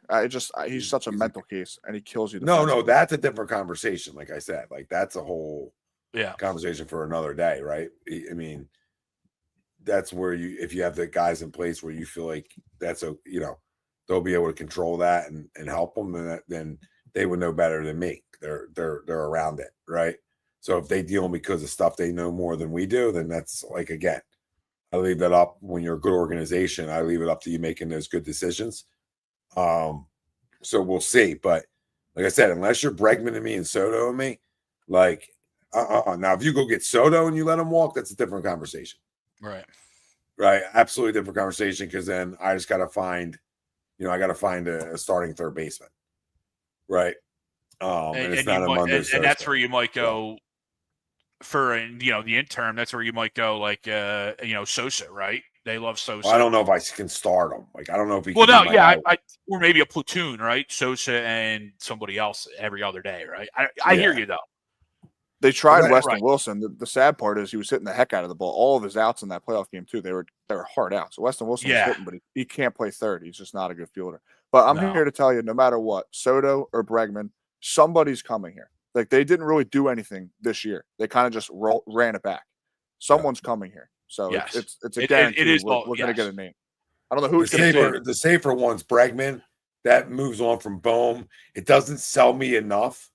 Yeah. Like, I just think you're replacing production. You might be getting a better overall player because obviously he's won, right? And not the mental going on, but that doesn't put me over the top. Like, and he's a fairly local guy, right? Yeah, I mean, Soto and Bregman. That matters, but I'm hard as a rock. You know what I mean? Yeah. It's morning. It's morning wood over here. Right, so, and then you get me a reliever too, and then we're really having a great time. Yeah, so, someone's coming. Boys. Help's on the way. It's on the way. Great show. Go Birds tomorrow night. He's not local. What am I talking about? Yeah, I don't know. I just was saying, to you. You know what I mean? You're thinking about Christian Walker? Maybe that. You think, yeah. There's somebody else on. Their center fielder was on Chaz McCormick, yeah. Yeah, he made the catch against us. Yeah. He's a local guy. Fucker. Yeah. So. Great show, boys. Screw you, Don. What's Don saying? Penn State sucks. Screw you. I'm in on Mike Trout, too, by the way. You can bring me Mike Trout. I'm in. I'm good. I'll just bring up Justin Crawford. Platoon him with Marshy. Oh my God! Can you imagine? Oh my God! Platoon with Marshy. He'll pull a hammy in spring training and be out 6 months. We can't even platoon him. We won't even get to the platoon. We won't even get to the platoon. He'll just be sitting at the Eagles game. The Joel Embiid of baseball. Yeah, seriously. Yeah, 100%. Seriously, maybe they're one of the most talented players that we've seen in a while. It's like a toxic girlfriend. The sex is great, but there's no ring in the future. No. And on that note, we'll end it. Love you all. See you next week.